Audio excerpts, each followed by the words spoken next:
Craig online? Yes. I'm here. Right? Craig? Yep. Hi. Ready? Craig, can you move left about 6 inches? There we go. There we go. All right. It is 6:31. We're ready to start our meeting. With us this evening is Patrick Knight, Ben Peters, Bill Lovis, myself, Michael Gary, Mike Roth. I believe Kim Dunsmore is with us, right? And is Chris Hood here tonight, or? Yes. Okay. All right. Is there anyone else from city or online tonight? No, Craig. Sorry, Craig Schulte. I'm here. Yes, we just looked. Is that it for any? Chris Okay. and Kim are the- Okay. All right, very good. So with that, we'll move to the open forum.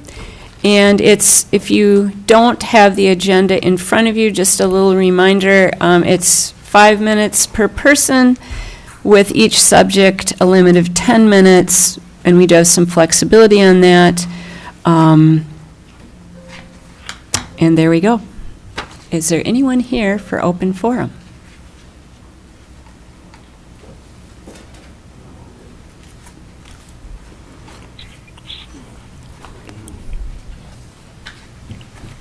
Good evening. I'm Ann Sullivan, one of your district commissioners, and District 4 as a county commissioner, and I'm here this evening in strong support of the Bjorkberg project. The condominium project is something that's really important to our community, and this particular development offers us a really unique chance to address one of the most pressing issues our county faces, our long-standing housing shortage. For decades, we've struggled to provide enough homes for our growing population, and this project directly addresses this challenge. The Bjorkberg project doesn't just provide more housing, but provides the right kind of housing, a mix of housing. Many in our community are seeking this type of development, which combines modern living with affordability.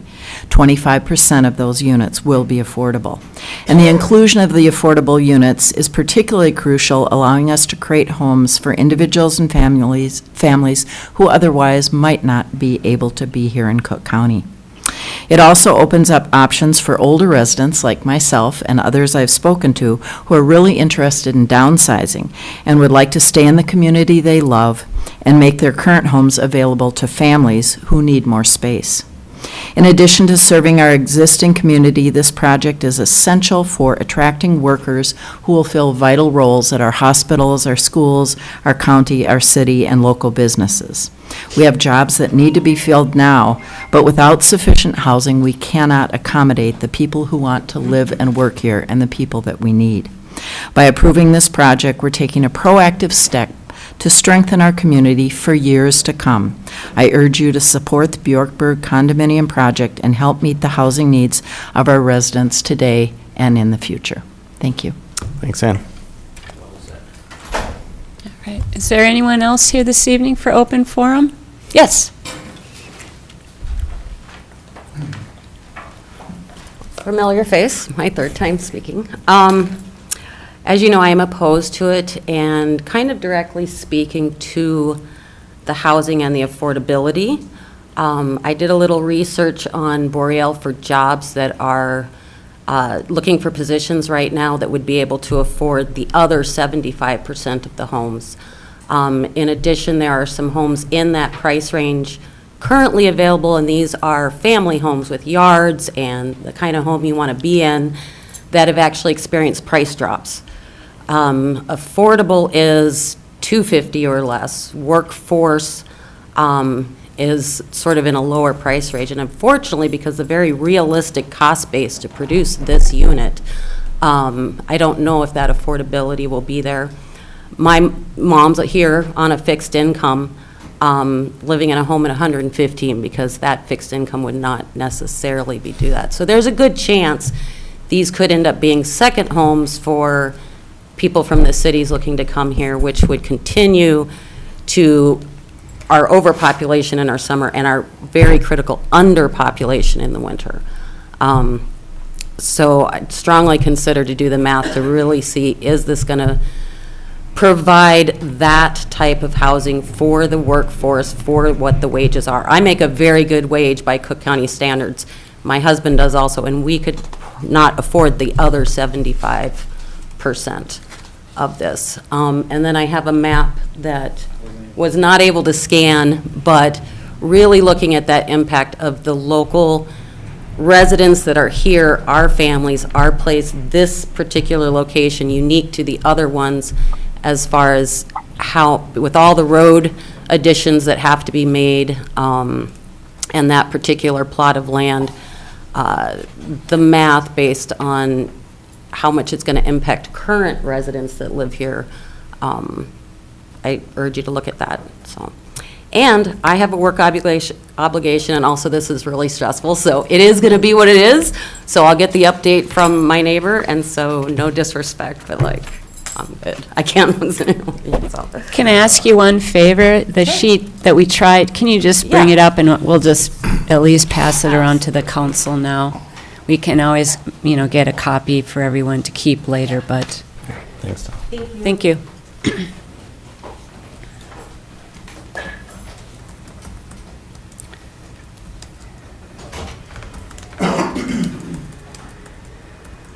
Is there anyone else here for open? Yes.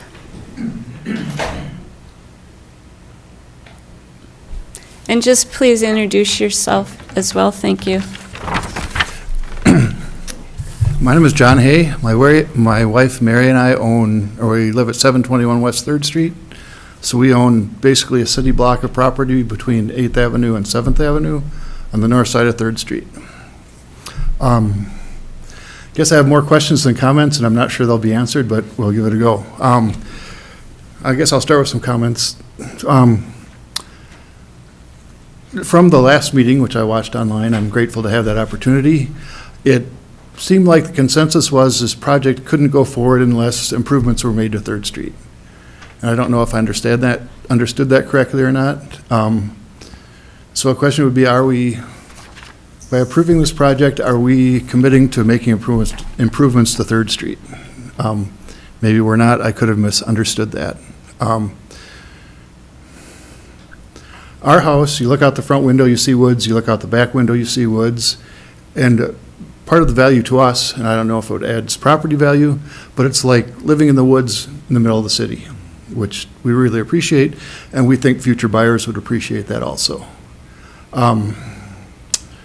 So we're not really in favor of improving 3rd Street from that perspective, because to us, it wouldn't seem like an improvement.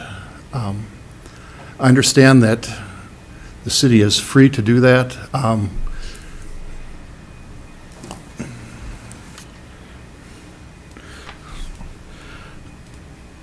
So I was thinking about the money aspect.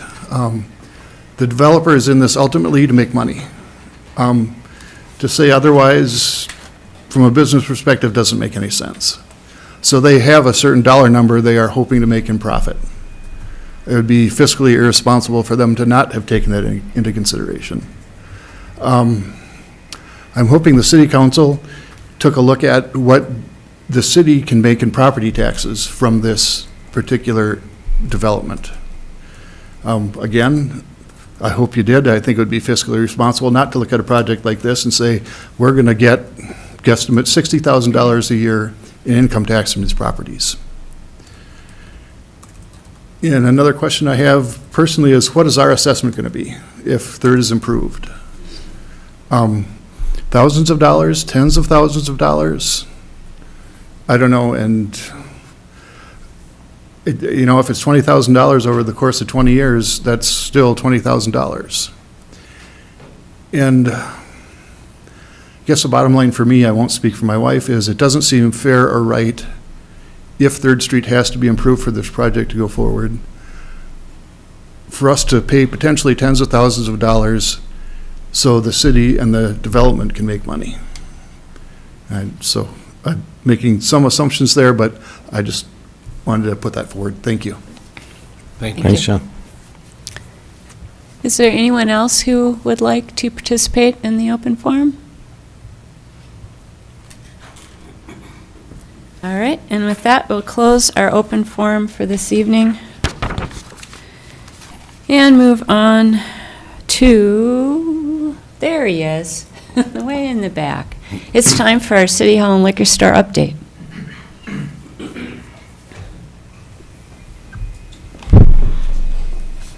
Good afternoon, or evening, sorry, everyone. My name is John Hagenmiller again. I'm working on the City Hall and Liquor Store project. I work for McGough Construction, and I'm the site superintendent for the project. Just here to give you a little bit of an update on what has happened in the past week and in what's upcoming in the next few weeks. Today we completed the slab on grade at the liquor store and City Hall. We pushed it up one day due to the rain that's expected tomorrow. We completed that today, and our next venture is going to be installing the steel structure. So the crane's going to be showing up Friday, and all of our steel, 3 truckloads, will be showing up Monday. We'll be unloading that and starting erecting Monday afternoon and Tuesday. And that's approximate 2.5 to 3 weeks for installation. We're also installing underground drainage around the building. We're starting on Broadway, and then we're working on First Street. Also, then we're going to try to get some of the parking lot area completed while they're installing the structural steel. Also, we're hoping next week, depending on weather, that we're going to patch Broadway and First Avenue. So we're trying to get things going as quick as possible before winter comes, and hopefully it doesn't come. So, in which I can't cross enough fingers or toes. So, again, if anyone would like to stop down, take a site tour, you can actually walk on some hard ground since it's concrete. The city wants us to put a pickleball court up in the in the city hall since it's wide open right now. So we'll see what we can do. Again, thank you very much for your time, and I appreciate it. Thank you. All right. Moving on to the consent agenda. Does anyone have any questions about bills or the minutes or comments from last time? I would make a motion to approve the consent agenda as presented. Yeah, I'll second. All right. And we'll have a roll call on that to approve the consent agenda. Craig? Aye. Michael? Aye. William? Aye. Ben? Aye. Aye. All right. And with that, we've approved the consent agenda. Next up on the agenda is the Bjorkburg PUD and preliminary plat. And this is a continued discussion from our last meeting. I see we have a lot of our key players here in the room. I think we all have questions. The original hope was that we would be able to have a special meeting between now and this meeting, but that logistics did not work out. So I'm not sure if we all have the same questions or different questions, but I know we do have them. And I'm trying to think how I'd like to start this.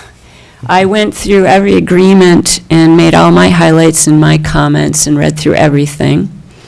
And I made my own little map so I could sort of understand the layout of land and property, looking at our GSI maps and where this goes.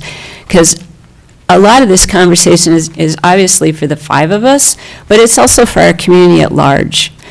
And with a project like this, people hear certain things and maybe they pick it up from certain sources, but as always, you need to go back to the source. And we want this to be an opportunity for the community to understand how this is really going to work and what are the variables involved in this, so they understand whatever decisions we make, and they understand their personal decisions too about how they feel about this project. So it's not just for the 5 of us. I want our larger community to understand what we're thinking through on this as well. So I'm trying to think the best way to start. Would the 4 of you be okay if I ask some questions Yeah, right absolutely. away? As a way to kind of get this rolling. Some of, and So Jason Hale, our HRA director, is here, and there's a couple questions I'm going to want to ask you in particular, and then the rest, I think, sits with our potential developers and their architect and all of them. So if it would be easier for you to come and sit up front. You know, one of the things we've found at some of our meetings has been maybe we're missing our video, maybe the people's voice didn't get picked up, so I don't want that to be a problem either. So if all of you would like to join the front, that would be much appreciated. And since you sat up front first. I thought you were, sorry, Mayor, I thought you were asking if I would come up now. Yeah, I would like all of you to come up Here I am. right now. So it makes it a little bit easier to get through this, I think. And since you sat up front, I don't think my questions are in any particular order here, but since you Here I joined us am. first, you're Yeah. just going to be the lucky one. There we go. He's the bravest. Yeah. Yeah. So there is a potential affordability equation to this development of 5 units. And at any moment I say something, just go, oh, no, you're wrong, stop me. Actually, I'd like to stop right now. Okay. Yeah. So something that I've been very careful about, and when we're talking with the HRA board, been very careful about when we review this project, is to use the word affordable gets us in all sorts of trouble. I mean, it already has. There's all sorts of questions about what that means. Capital A affordable, there are industry standards for what affordable means when you're talking with the state of Minnesota or HUD. So what we've tried to say, and even in our mission statement, the HRA says, to try to create more attainable housing, because affordable is so relative. And again, there's a kind of a loaded term. So to be clear, when we're talking about the 5 lots, and Mayor, if you read through the agreement, there are basically 3 options. Either the developer builds 5 homes and sells them to income-qualified households, and that's tying to the Minnesota Housing Impact Fund structure. That's where we tied it to. That's where we got the, I don't want to say inspiration, but that's where the impetus for this structure came from. They either build them and sell them to those income-qualified households, or if they don't get the impact funding from the state of Minnesota, which I believe last meeting we talked about that application's in process. I think we find out at the end of September. If we don't get the funding to make it, to be able to build them at that level of income-qualified household, then those lots get conveyed at no cost to the HRA for us to then do something on those lots. Or the third option in the agreement is the developer has to repay all of the public assistance from the IRRR and the HRA grant. So obviously, anybody who's done housing developments that are larger than 2 units, it's a risky business. And I can think of one in Duluth Hawk Ridge that the HRA worked on. It took 20-something years to fill the project up. So the point here is, if the calculus changes, if the interest rate changes, if the developer doesn't deliver those 5 houses, the HRA wanted to protect and ensure there was other alternatives to make sure either we get the money to pour back into other projects, or we get a chance to build whatever we can build that's more attainable on that property. So I just want to be clear, setting the parameters. This isn't a capital A affordable housing project, obviously. 25% of the lots are trying to accommodate a household that can afford to buy a house at 115% or less. And the last thing I'd say is, I've heard a lot of course, understandable concern, questions in the community about what does affordable mean. This isn't affordable. The HRA's purview is to help create housing across the income spectrum. This is one of 6 projects we're working on. So I just want to be clear, we're working with 3 of the currently deeply affordable projects in town, as well as we just closed on Hamilton Habitat lots to help them build. So I just want to make sure the HRA's mission is clear. We're trying to build housing of all types. This is one of those efforts, and it will not solve our housing crisis, and it will not bring all of the affordable housing we need. It's just one slice of the pie we're trying to bring to the table. So the money that potentially could help to buy down the cost of these 5 units as planned right now will be known by the end of September. The application to the Minnesota Housing Fund, the Impact Fund, I believe it's the 23rd, we'll find out of September whether or not the 23rd. application was successful. Did you apply for a certain value? It's so complicated, it cost me $11,500 to have someone write it. So what they do, my understanding is, we gave an estimate of all of our things from contractors. And then they put it into an equation to look at how much would we have to, so kind of 2 parts to it. If if we apply as a developer to have X number of units qualify, that's the first step. And then if somebody comes in and is making the amount that the HRA would verify, two things happen. One is, when they sell it to us, they give us a grant to bring down the price, okay? So let's say the price was $450,000. They might give us a grant for, I don't know, $100,000, $75,000 to bring the sale price down only for that qualified person. Then in addition, when the qualified person, they go, well, we can't afford, this price, they will give a 0% second mortgage with no payments. Sure. For, and I think it goes away, certain amounts after 10 years and certain amounts after 20 years. So that's kind of how they. So that's one fund. Now, the other fund for IRRB, that's a fixed number, right? Yes. Correct. So we applied for help with the infrastructure of this project, and were awarded in, I think it was March, $225,000, I believe. So there's a lot of numbers in my head today. So that is a fixed amount that we were awarded, and the HRA is providing some match funds from American Rescue Plan funds that the county provided to the HRA to get that grant. So those are the two sources from the HRA. That's the ARPA money and then the IRRR money that was already approved. And then if we end up with option 2, in which that goes to the HRA, then design or what actually goes on that physical space could be completely different, right? I mean, then we're not staying with that current design, or, right, it'd just be you do what you could to.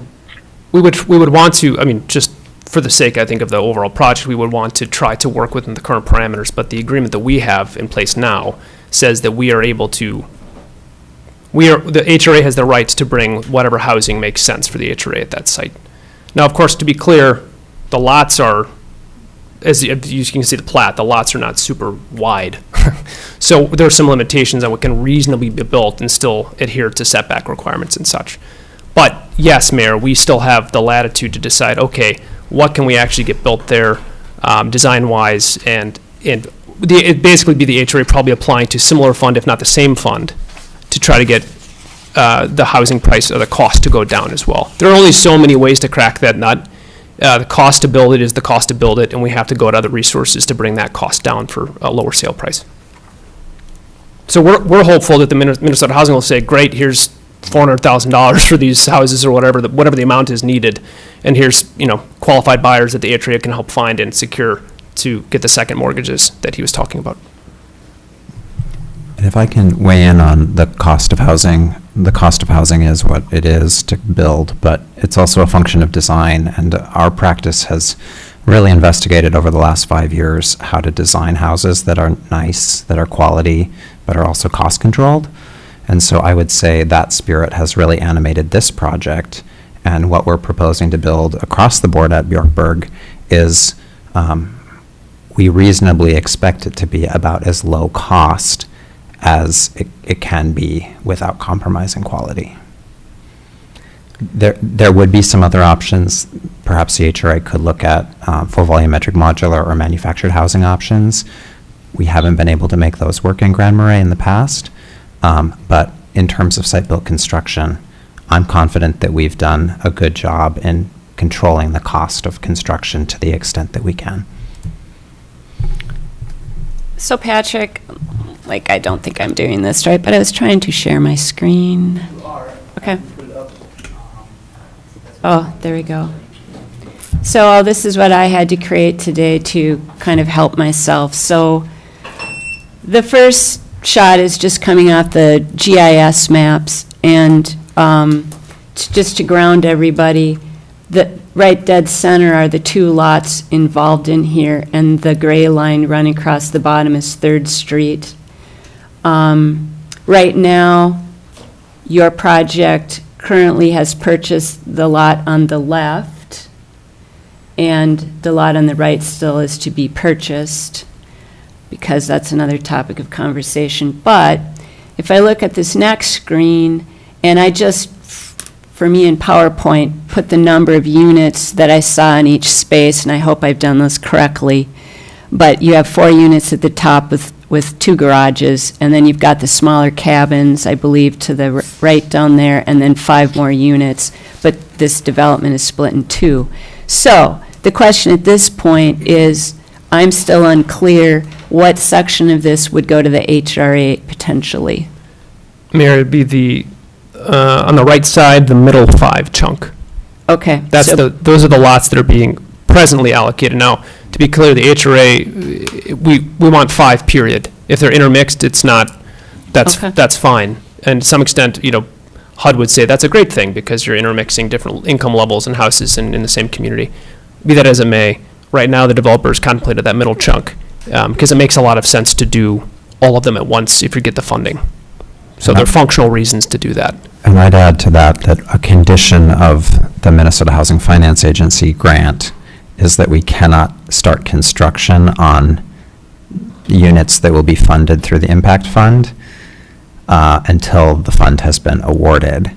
And so we couldn't start anything. If, let's say, those 5 units were intermixed, we couldn't start anything until that funding has been secured. Of course. And the plan here would be that phase 1, we get 9 units in the ground.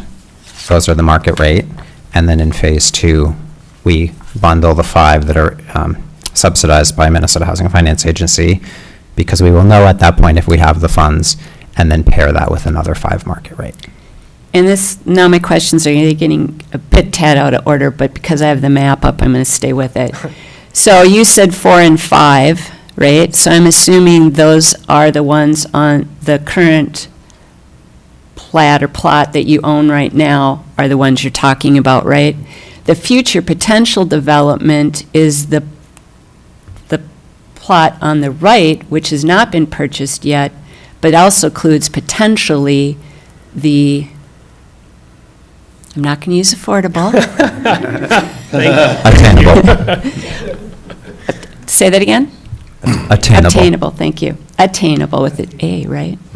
Okay, attainable are on the right and potentially then a future development. Okay.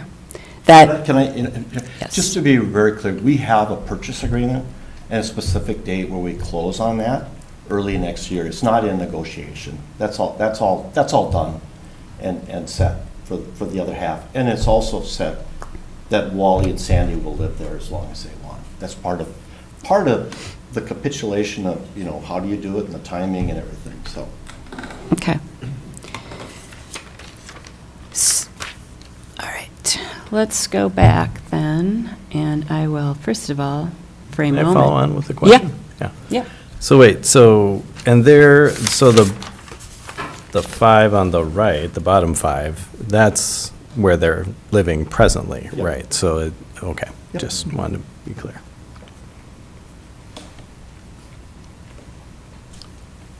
So, I mean, would you be able to do any of the work while Wally and Sandy are still living in their home? So what we're doing is so there's, I call it the east half, which would be the left half, and the west half would be the left half, and then the east half is the right half. So when we put utilities in, we're doing it all on the side that we have, even knowing that we'll eventually spread out to the other parts. So that's how we're doing that.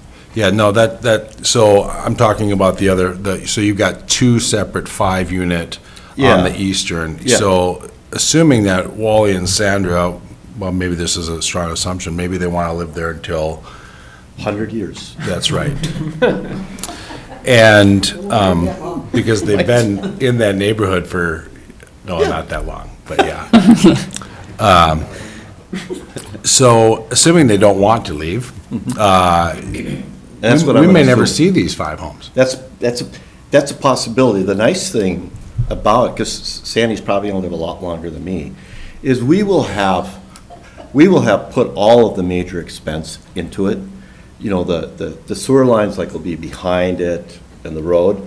So those would be very valuable property down the road that anyone would want to build on, because they'd basically be paid for and everything's done.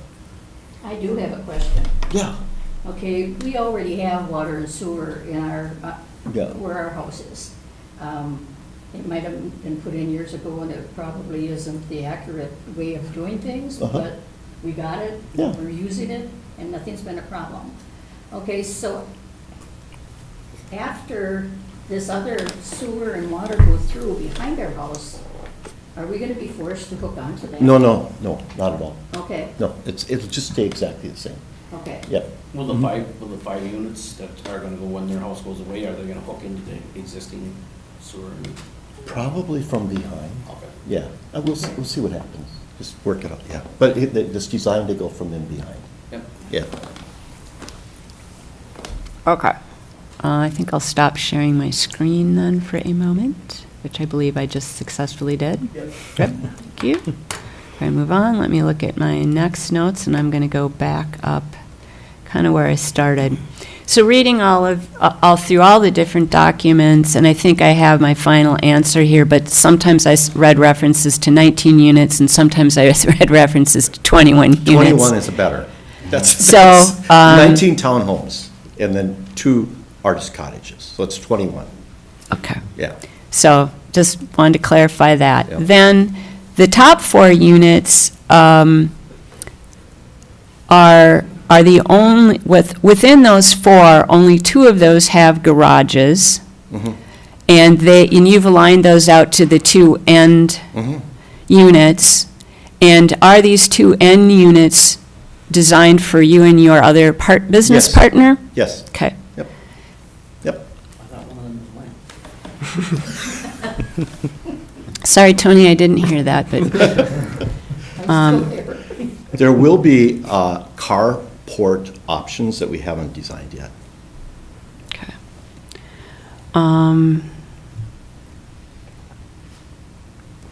All right, this kind of gets to what we've already talked about, because these are my notes from earlier, so bear with me. But when I read through your agreement, you have a 10-year time frame to, I know you said you have a purchase agreement, but this agreement in general expires after 10 years. And it also, which makes totally perfect sense, is that you state very clearly there's no assurances that any of that additional real estate will be developed.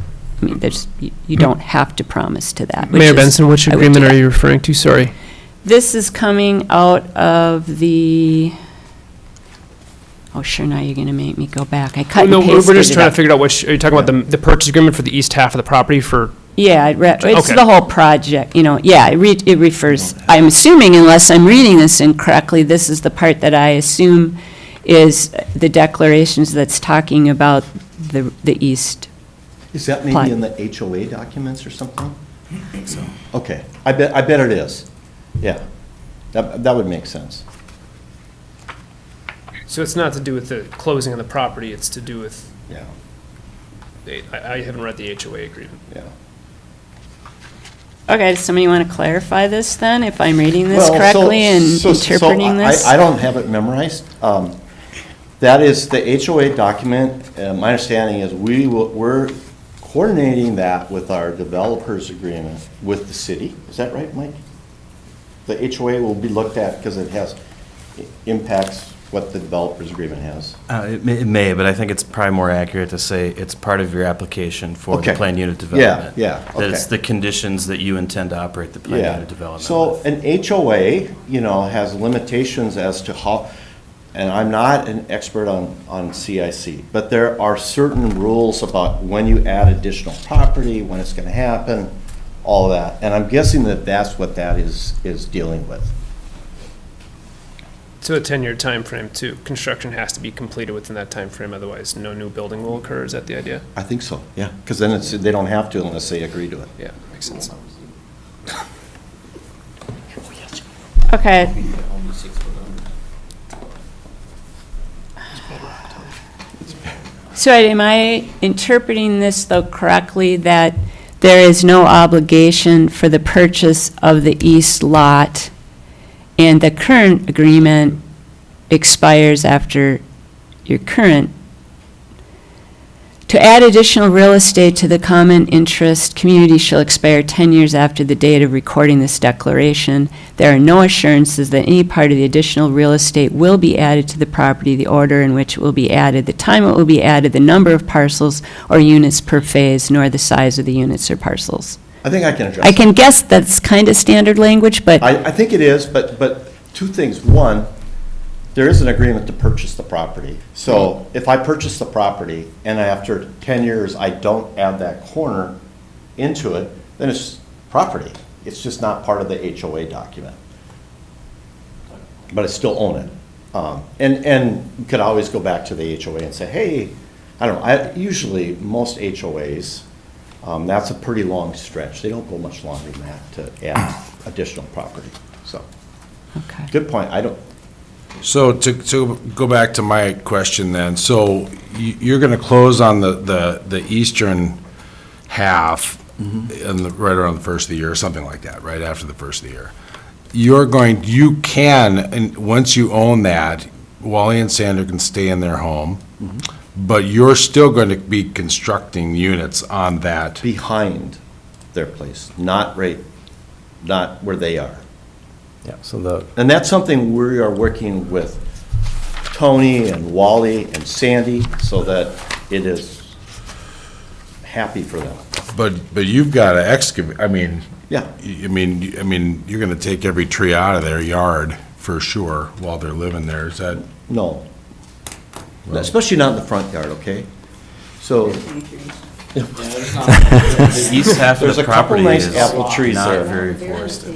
The bears, there are a couple nice ones in the front. So in the back where the road goes across, okay? So that road will go in because it needs to go in. Water and sewer will just be stubbed off of that. It won't go way into where the lots are on their house. There are actually very few trees in that specific area where it's going through.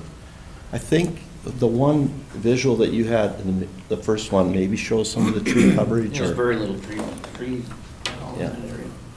Yeah, that's true. yeah, All in right. fact, where the 5 are that we hope to use for Minnesota Housing Finance, that's pretty much an open area in there. Apologize for stalling out here. I realized I was looking at this week's version and not mine with the highlights and the comments typed in. Like, So why am those I are the finding 5, this? so where the home, where they're living right now, that's the 5 that we're gonna build the attainable housing. No, right, No, no. right above them. north of The that. middle Got it. section. Okay. So to just clarify that, Wally and Sandy can remain in their existing home concurrent with the construction of the 5 income qualified units. They're up above. Does that make sense? It does, Mm-hmm. yep. Okay. And one other thing too is there's quite a bit of space between Wally and Sandy's existing and where the east-west plat road will be. If you overlay the existing improvements on the property with the new improvements, there's a pretty good buffer there. What does that mean? Like, what's a pretty good? Well, when you're saying you were, Because it looks like that road like is 50 gonna- feet probably, it's way up by like between their shed and their Quonset hut is where the east-west road Where that will be. road's gonna go, okay. I mean, it's messy, but if you want to see what it looks like on paper, I can show you. No, And you've got one there that kind of shows where the houses are. Yeah, it's the preliminary plat, but I left the existing, or I overlaid the existing built structures on the property on it so you could see where they were at Oh, in relation to the we have new that. improvements. Yeah, we That did. should be in. it was in one of the, I don't know if there's an actual, there might just be an aerial of that or something from Ben possibly, or Benjamin. that must have been a previous. I think the clearing and grubbing, the map is the best one to see that on. You can see the existing structures there. And the road lines up pretty much with the south edge of the garage on the west side of 7th Avenue. So go off the property, there's a garage that you can see the edge of. That's where the road's gonna go. So all that space between the house, which is actually pretty close to 3rd Street, and the garage is what you're talking about. Yeah. 50 feet maybe.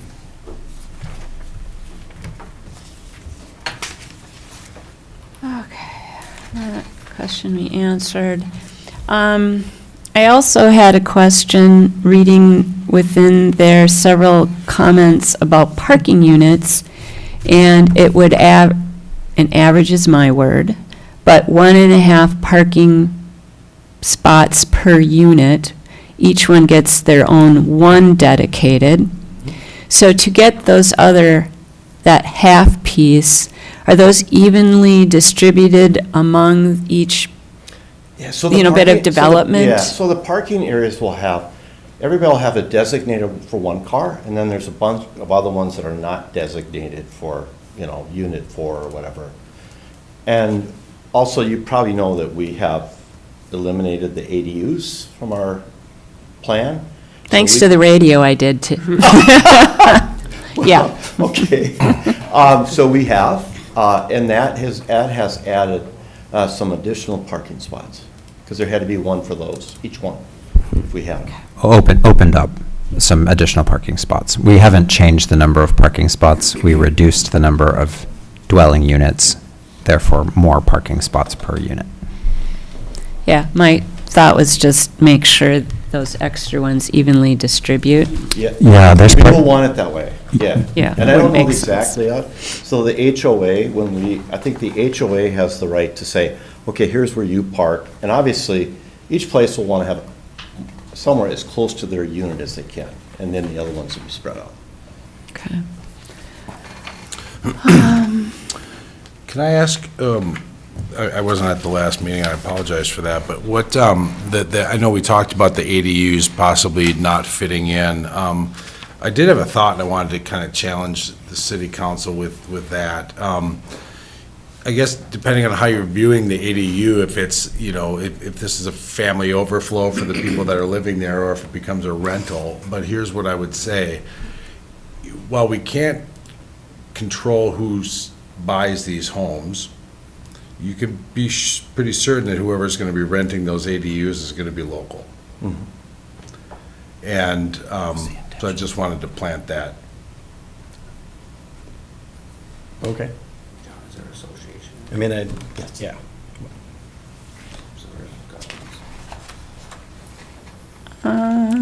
All right.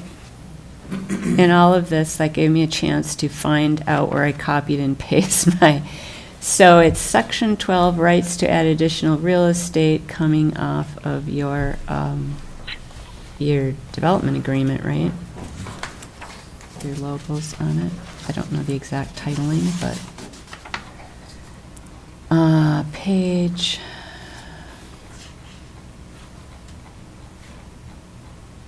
Just go search for it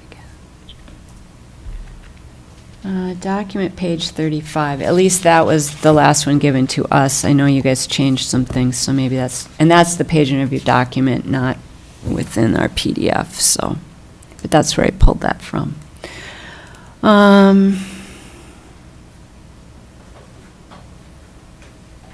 Also home. One of the topics that came up, and I don't remember that we really talked about this last time, we might have touched on it. We certainly had conversation about this with the development of Oh, yeah. Skogan. Yep. And that is for your HOA, are you doing any pre-funding of your ESCO agreement? And if we asked you this last time, I'd Did, forgotten. that's okay. Yeah. I mean, typically on the HOAs I've done, there always is. And especially with, well, we will have to put something in it, okay? But typically, when someone buys a place, there's an initial deposit that gives it some cash in it, and then it goes to a monthly. And if it's a vacant lot, usually it's an assessment that's lower than if there's a whole unit there. For the Norris Skogan, we negotiated that as a part of the development agreement.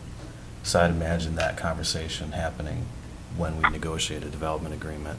And I think the character of this is different than the Norris Skogan in the sense that those are really trying to get as cheap as possible to build and aiming for a much lower price point, where it's more realistic perhaps to expect the owners here to be able to self-fund the fund of whatever they need for this. I question that comment if we're having a mix of price points and ability to be in these homes, why are we assuming that we have a group that is better able to do that if we're looking at people with a variety of incomes?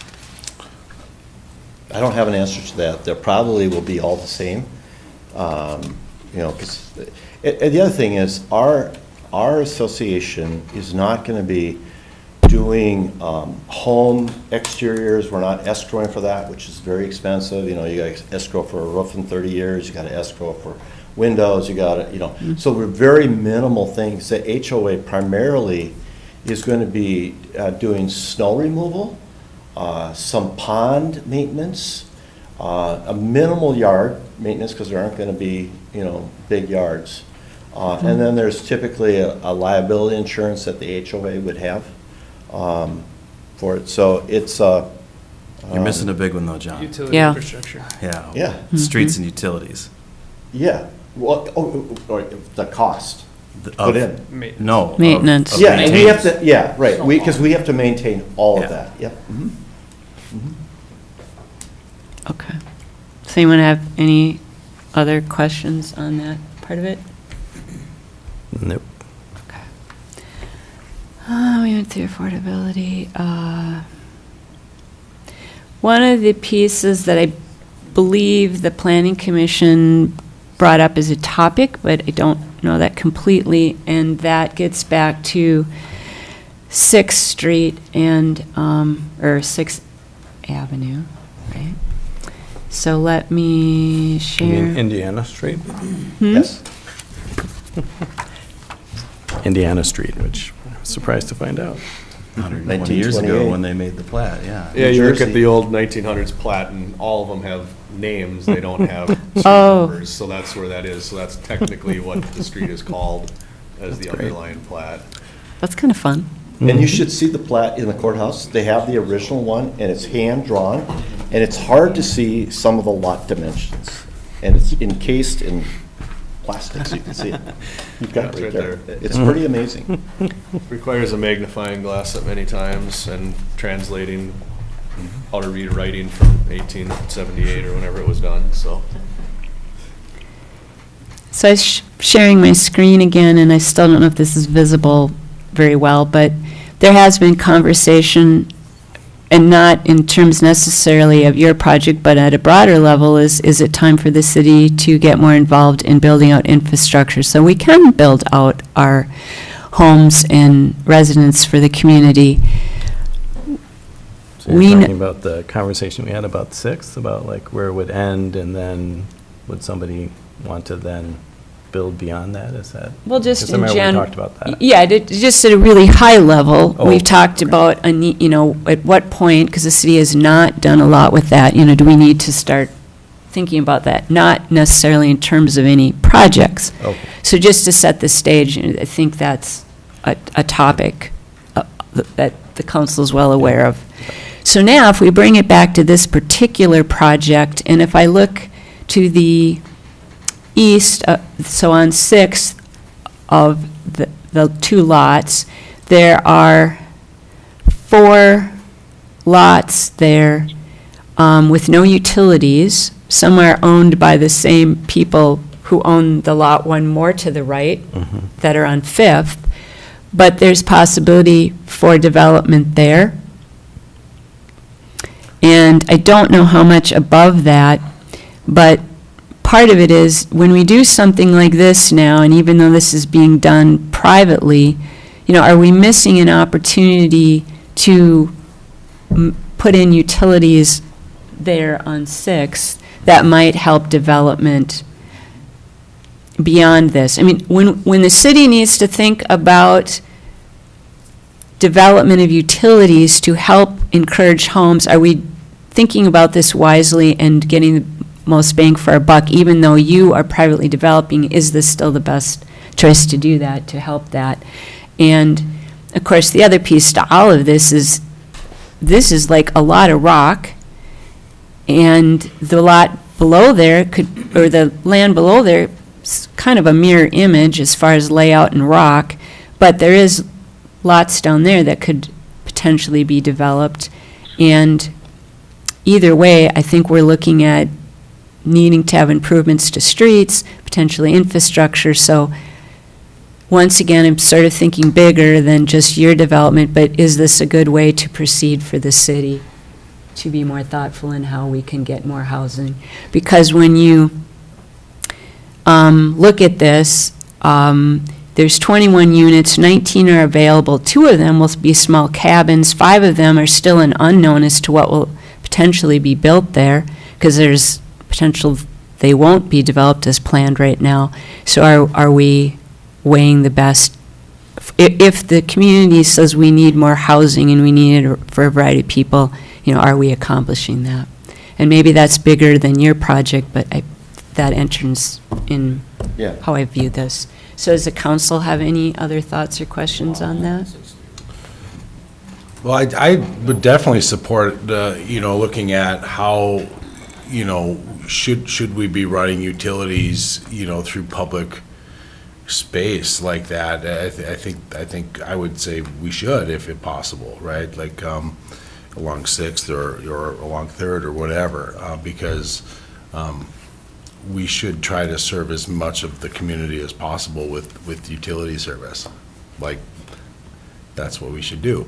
When you have a developer that's going to come in and he's going to have to run it in here regardless, it seems like putting that in a public roadway makes sense to me. There's a lot of open space on 6th. Can I make a comment, Tracy? Sure. Okay, so, part of what so one of my concerns is, I don't want to come in and build something and make all the neighbors pay for something that they don't want, okay? So I don't support the widening of 3rd Street. I will agree to some costs, and we have a proposal to do some of that as a start to it, okay? If I look at the drawing that you have up there, and if you look on 6th Avenue, at the top, up on 4th Street, you have Carlson's. And they do not want to be assessed for water and sewer going up 6th Avenue. They're looking at coming in from 7th Avenue, if they get to it. And then you have that stretch, I'm sorry, your last name is? Hey, Hey, H-A-Y, yeah. Hey, and, they're concerned about all sorts of assessments. The guy, there's a garage up on 6th Avenue. I talked to him. He's only planning on using it for a garage. So, I can see, at 3rd Street maybe, but when you go up 6th Avenue, that's Birch Mountain. It's not really I think you're talking about 7th Avenue. 7th, I'm sorry, 7th, okay? Yeah. So that is, I think looking at, 3rd maybe, we're gonna go halfway down in the street and then cut up. So you're gonna have that part there. Part of that's already dug out. And then we're gonna go, up the middle. But, one of the concerns I have is there are landowners right there that I don't think wanna have a big assessment because they don't really need it right now. They all have water and sewer and stuff. And I haven't heard of any big plans, other than maybe, 3rd Street, eventually it looks like there might be something happening there. And we'll have, between 6th and 7th Avenue, we'll have already half of that in, So we'll be paying for that. So if they want to go farther, it's a contribution to go, I think, in the direction of providing some utilities. I'd also add on the issue of 6th specifically, there's a part of this drawing that's really key. It's very faint, but it's key, and that's the topography lines. And I think there's a reason 6th has never been improved. It's because it would be very difficult to put a city street through it. So our plan is to bring that city street in a third of the way or half the way where it's still flat, and then there's really no scaling that hill. And so it would be possible to tee off utilities from, an improved 6th that's a third of the way up the block. I think you're talking about 7th, too. I'm actually talking, 6th, the topography is quite steep, even as it comes across that upper northeast corner. Who's running the cursor there? Yep. Yeah, I've got the topography map. Right, It right. actually looks pretty nice above where you're building it on 6th and pretty steep at the bottom. Oh, But great. 7th is very different. It gets 7th. very steep at the top. All right, my mistake. So it's just like, we have to be conscious of the three-dimensionality of the plat rather than strictly a 2D version of it. Okay, so staying on that same topic of 3rd Street, a couple things have come to my attention or broaden the way I think about this. And I think part of this started with our street, or our Highway 61 project the other year when we had to divert traffic, and commonly they were going up 8th Street. And then if you want to start heading east into town, it put a lot more people on 8th, but I think a lot more people also discovered 3rd Street as a way to keep heading east. Otherwise, they were going to be up to County Road 7. And then we all know that you can't really access from there east again until you're down on 1st Street, right? And we have some issues with 2nd Street access that probably aren't insurmountable, but to me, I think we've changed people's patterns of movement. We also see, and I see that in my own neighborhood, we have a lot more people out and about walking dogs. That's all great.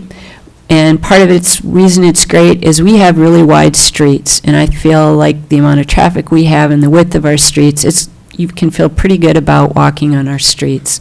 However, 3rd Street is not a well-developed street. It can't take two-way traffic. I think already it may have issues before we even talk about development, whether it be yours or anyone else's. That means that 3rd Street does need some attention, unless we can come up with other options, or even are willing to, that might gain our residents, more access back and forth on other streets. Did I say that very well? Just, I'm on 8th or somewhere in the west of town.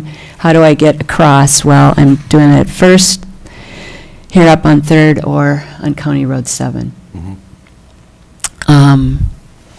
So. Is it a more of a question of width, do you think, at this point, for safety? Like, It's everything. It's funneling a lot of traffic.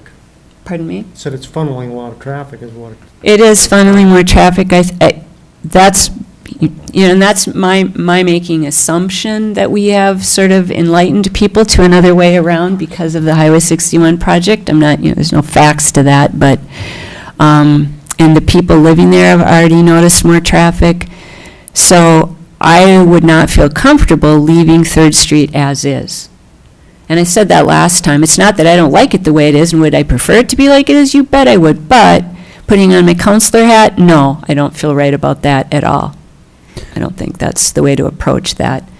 So I don't know if other council members have thought on that. And I'm not saying that's your responsibility either. I think that becomes part of a city conversation.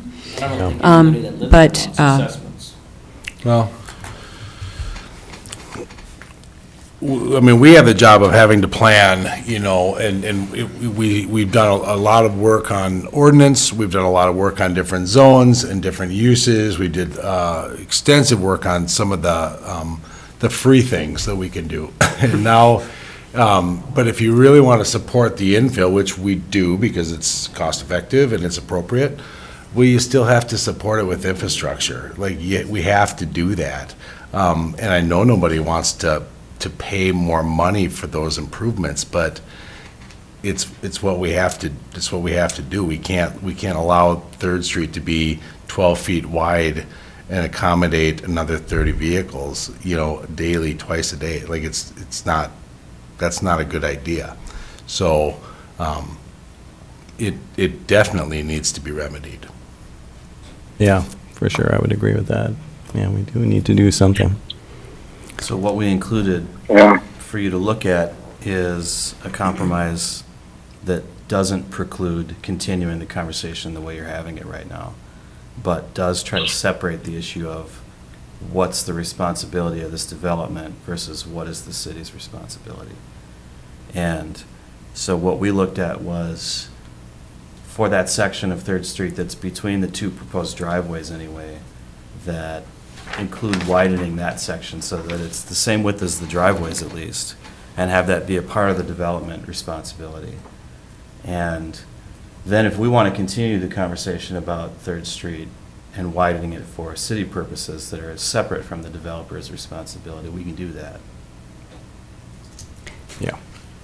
I would assume that you would plan that out, though, all in one. You wouldn't have them do their little spot and then we do something else. I mean, it has to be developed and designed all at the same time. If you want to move forward with it, I think we can make that happen. Because it's not like we can let part of it just sit. It's not a street that right now handles two-way traffic. Right, yeah. So it needs a plan, however it's assessed. Yes? Yeah, it's still, can you hear me? Yep. Yep. Yeah, or, you know, I don't know if we ever got a map or a drawing of that. I never did in my email prior to the meeting, but I'm concerned if we build out part of that Third Street going towards Sixth, are you going to actually be the same width then as that street goes towards the Gunflint Trail? Are you matching up with the curbing that's in that street at that corner? And is it going to be curb and gutter? Is it going to handle extra runoff? Stuff like that. And then as you go towards 7th, I'm assuming then it'll just end at the one-way, is that the access or the exit of your property? It's the entrance. That'd be the entrance? Okay. So then it would end there, and then we'd end up with what we currently have between 7th and 8th that was currently there right now, is what I'm assuming, right? The drawing in the packet is on page 31 if you are clicking on the one we've got posted on our website. And it does include the... Well, it wasn't in my packet that I got, so that came later. But anyway, I understand the explanation that you gave, and I do understand that. But I just think, you know, what really makes this harder for traffic and mobility is the fact that you have 7th and 6th streets going nowhere, they dead end.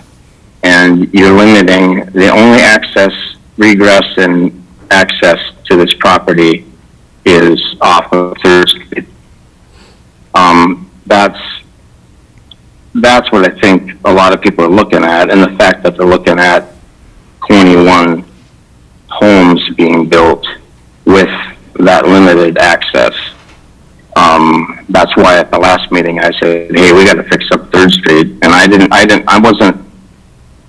I wasn't thinking along the lines of fixing up part of 3rd Street. I was thinking along the lines of 3rd Street needs to be fixed up if we're going to accommodate this kind of traffic. Now, I understand assessments and I understand all those things and the rock and the, you know, all the stuff that's in there, and it hasn't been fixed up because of all those reasons. We know that. So, that's the question. One of the questions I have many other ones here when Tracy's done the third part of it, but as far as the streets are concerned, that was one of my concerns about traffic movement, and then, you know, having city water utilities going into the property that I do understand the developer's paying for, then that'll be his responsibility and his city water sewer. But then I started thinking about lots on the left side of 6th Street that could probably use city water sewer. Of course, that'd be our responsibility if we wanted to bring it into them, or their responsibility if they wanted to bring it off of 3rd. But I was just looking at, you know, we have these pockets of land all over town in certain areas, and if we're going to develop these pockets of land, it would be nice to make it so that they can be developed, you know, everybody has access to utilities if we're going to be doing something like this. And so I guess that's, you know, I understand this is a project that the developer's paying for the sewer water that he's bringing in there and all that kind of stuff. But there's other surrounding land there that could benefit from a project like this if it's laid out and the infrastructure is thought about, which I think, in a way, I think we kind of dropped the ball on infrastructure on this thing as it started out. That's my opinion right now, anyway, on the infrastructure part of it.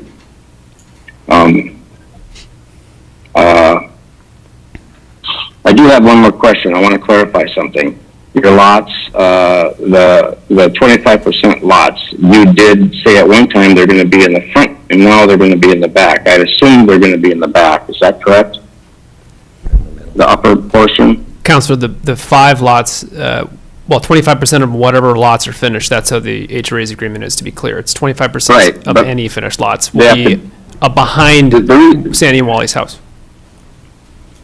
Right, okay. I was just clarifying that because at the last meeting you said you have 3 years to develop and build those lots or you lose that money. And they can't be in the front because you may not be building in the front within 3 years. It's hard to say how that. Correct. Those So- 5 so- lots have always been planned to be behind Wally and That Sandy's. second phase. So I have questions about the first phase, second phase. I also have questions about conditional use permit granting for land that you don't own. I don't know the legal portions of that, but I know you own part of the land, but you don't own all the land, and I'm assuming this conditional use permit is for the whole phase, both phases. That's a question that somebody can answer, I guess, if they want to, but, anyway, sorry to interrupt you, Tracy, but I just wanted to get a couple of things out there. I have a few more here, but that's the 2 that I have right now. Well, let's get an answer before the question is lost. Right. The conditional Right. use permit question? Is that the one we're The answering? conditional, yeah, we're approving a conditional use permit, but I'm a little confused on who owns the land right now.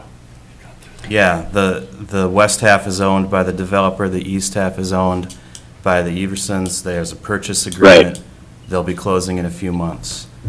It's So we not- can it's not, grant- so- Yes, we can. We can grant it. And they've signed We it. can grant a conditional use permit for something that somebody doesn't own? Yes, and have done that, variances and conditional use permits. It's not uncommon for a purchaser to make an application with a purchase agreement before they close and not invest in purchasing the property without knowing that they have permission to do it. In this case, they actually have invested quite a bit already. They're further in than some of them that we've granted.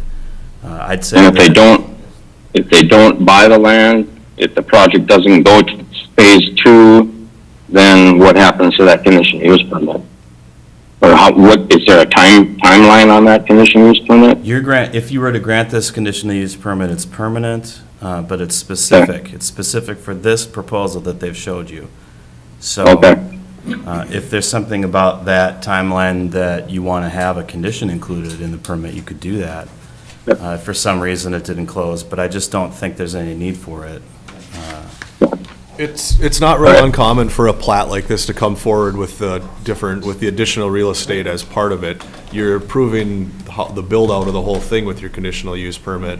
The final plat will come in and show the other phases as additional real estate.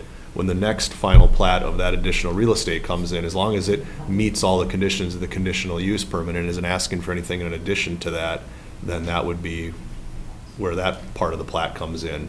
So ultimately, this would probably be coming in 3 phases.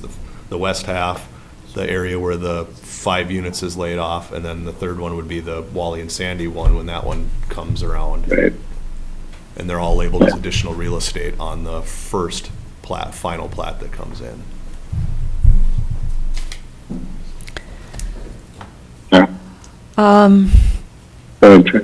Okay, one more question, and then we'll switch it over to you, Craig. So, I've yet to hear, well, I have actually once tonight, but price points on this.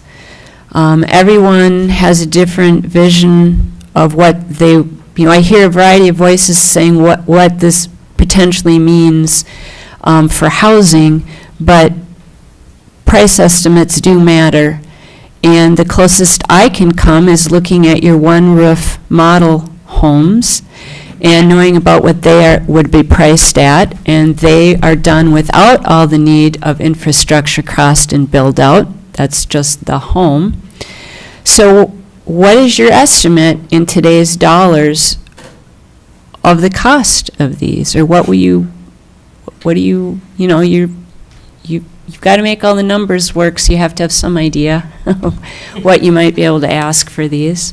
If I can Yeah? take the first crack at that, and Jason, back me up here if I say something wrong. On the issue of attainability, or some call it affordability being a technical term. Wait that a comes- second, I'm going to back you up. I don't mean to interrupt. I'm not interested in that. I just want to know what's the market price of these. That's my real question. What do you For the think 15 market price- rate? Yeah, what's the market rate on something of this? If you were about to tell me, as an interested purchaser, what the price might end up being when you do all this. I don't think I can speak to the market rate units. I could just speak to what, we're limited to a certain price that we could list the cost-controlled ones for. Right. So it's a formula, and we'd have to calculate it out. I'll defer to my team for what a market rate unit would list for. I don't know what it's going to be. I can tell you that it's very difficult to get a contractor up here. We do have our infrastructure contractor, and his bid came in. He had 2 days to do it because there weren't going to be any other ones. So it will be coming down. His bid was like $1.5 million. We hope to get it down to under $1 million when he understands what's happening. On housing, $300 a square foot per floor for a townhouse like that is kind of, these are 1,100, 1,050 square feet. So if you take 300,000 and 100,000, then you got to add, there are other things in there, you're at $400,000 and probably higher than that. But I don't know for sure for the market rate ones. I can tell you that there are people, including local people here who work in town, who are very interested in doing that because they want to live in a place that they don't have to do the snow shoveling. They want to sell their house, they want to be around, and they're game to do it. We have people that are willing to buy. And so just the mechanics of that, how that goes, because you never know, everybody wants to know everything before anything's done, and it all costs a lot of money, is when somebody says, yeah, I'd like to buy one of those, they put down a deposit, a reservation deposit that they can get back at any time they want. And then when we have the exact numbers and we have a time frame, and we say, this is it, and we go, do you want to go ahead or not? You can get your money back. And that's when the decision is there. Unfortunately, it's impossible. If it was Minneapolis, I would have had numbers a year ago. Marais, forget it. It's very, very, very, we're using Max Waller's, and he's working on all of the subcontracts, and I've seen some of the numbers, and I hope to have that soon. That's really important for us. We hope to have construction's numbers in a couple weeks because fall is coming. So I wish I could tell you this is the price. I don't know. I can tell you that it's going to be more than 400,000. How much more, I don't know. Okay? And I'd like to reiterate, Max is working on numbers as we speak, and Max may be the 8th or 10th contractor that we solicited bids from. Okay. I know you can't give me a set price, but I think you understand where I'm going with this question.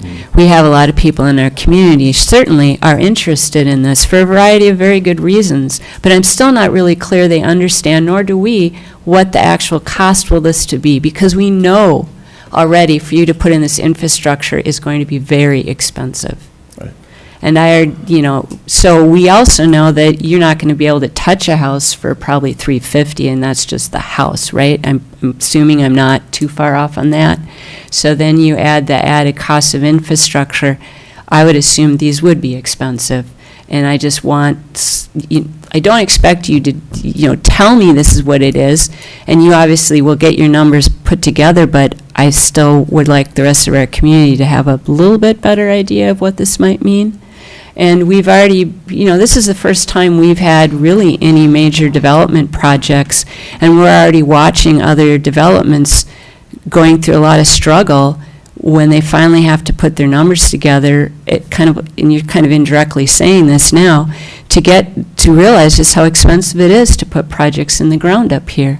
And it's not just that things cost a lot of money, but it is just hard and rocks and water. Do I need to say anything more? And we're just learning that, and it's being reinforced all the time. So I just kind of want to bring that out a bit for our larger community. What does it really mean to be able to have something like this? What can you expect it to realistically cost? And get some clarity to help them get in the ballpark of what it would mean.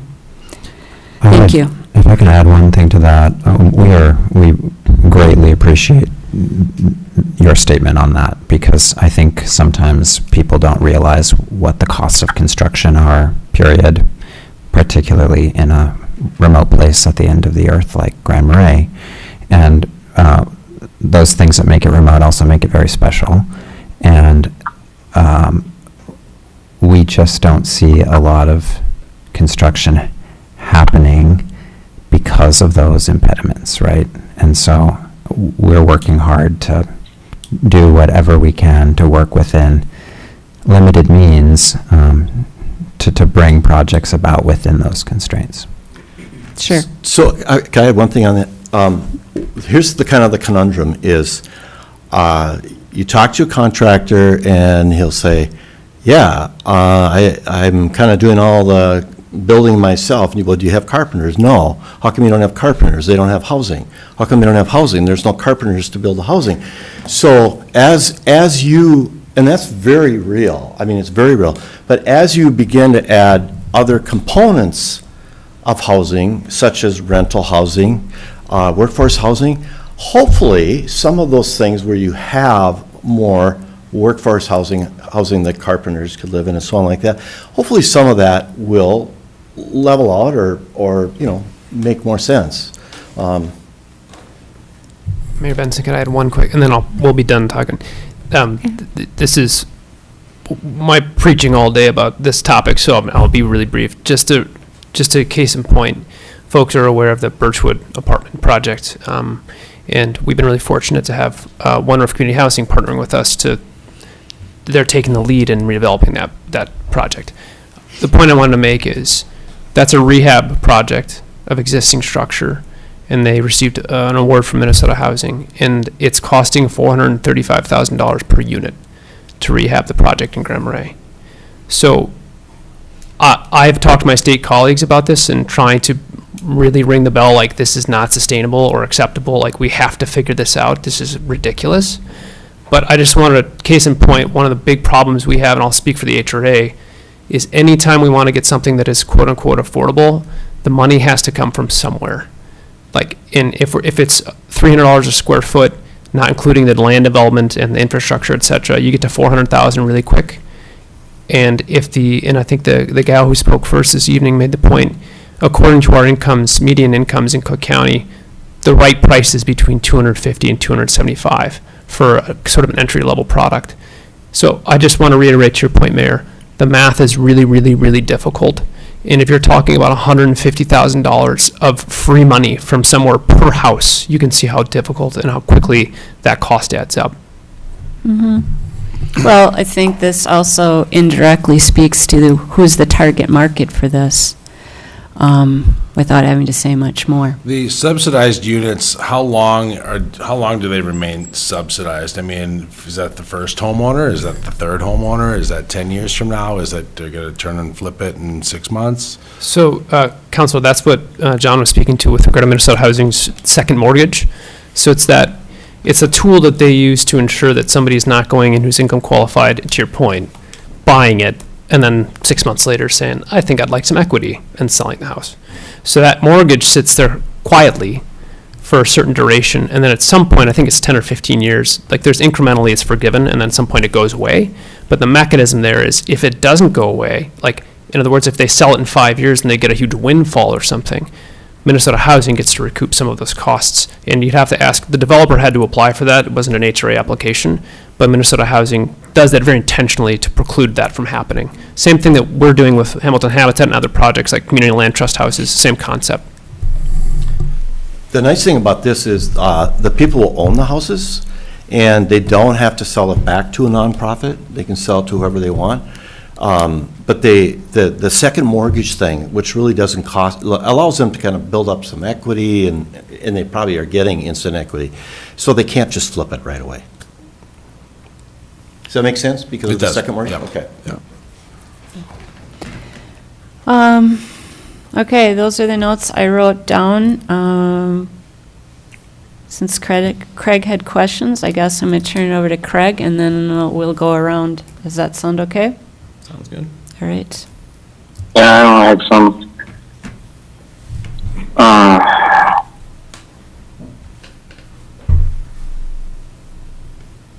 we still have to approve a final plat approval, correct? Yep. Mike? Yes. Yep. And a development agreement? Yes. Okay. After this, that still has to come along. Okay. Yes. Okay.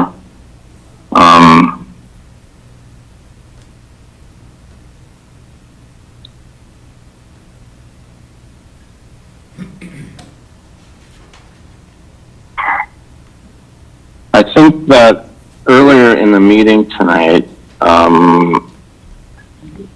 when Mr. Pettis was talking about making application for one of the loans or grants, I think you said that you had to have an estimate of the project, so you must have some kind of dollar figure that these units are going to be sold at.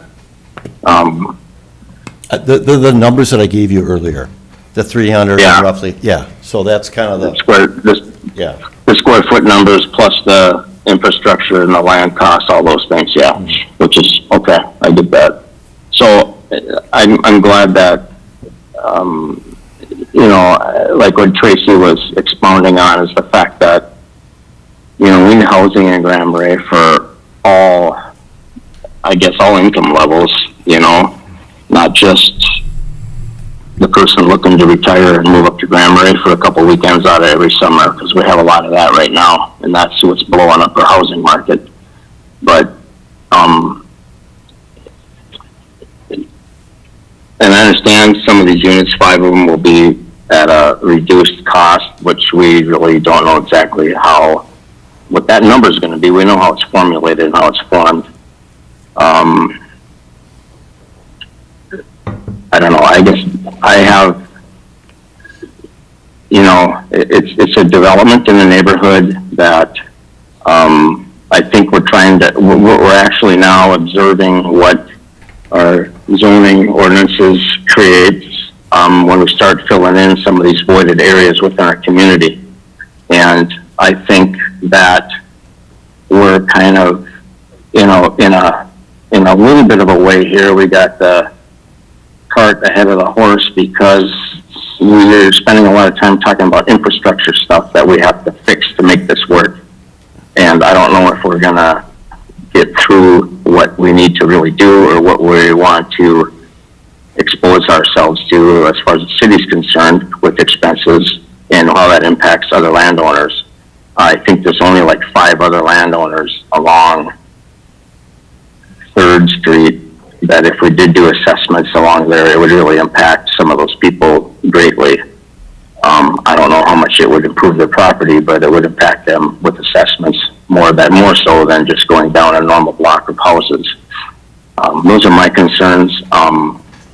If we can get creative and fix up 3rd Street all the way to 8th and 6th, I would feel a little better about this instead of just putting a Band-Aid on part of the block and then leaving the western block the way it is right now. It's not going to be able to handle the traffic and the motor vehicle movement as effectively as it is now, because there's no really demand to have to do that right now. That's why that street's never been fixed up. It's never been a need to fix it up until now.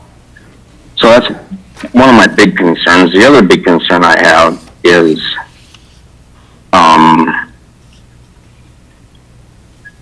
everybody always says, we want this, we want that, but then if it's in your backyard, then they don't want it. And I've heard a lot of that, the last couple of meetings.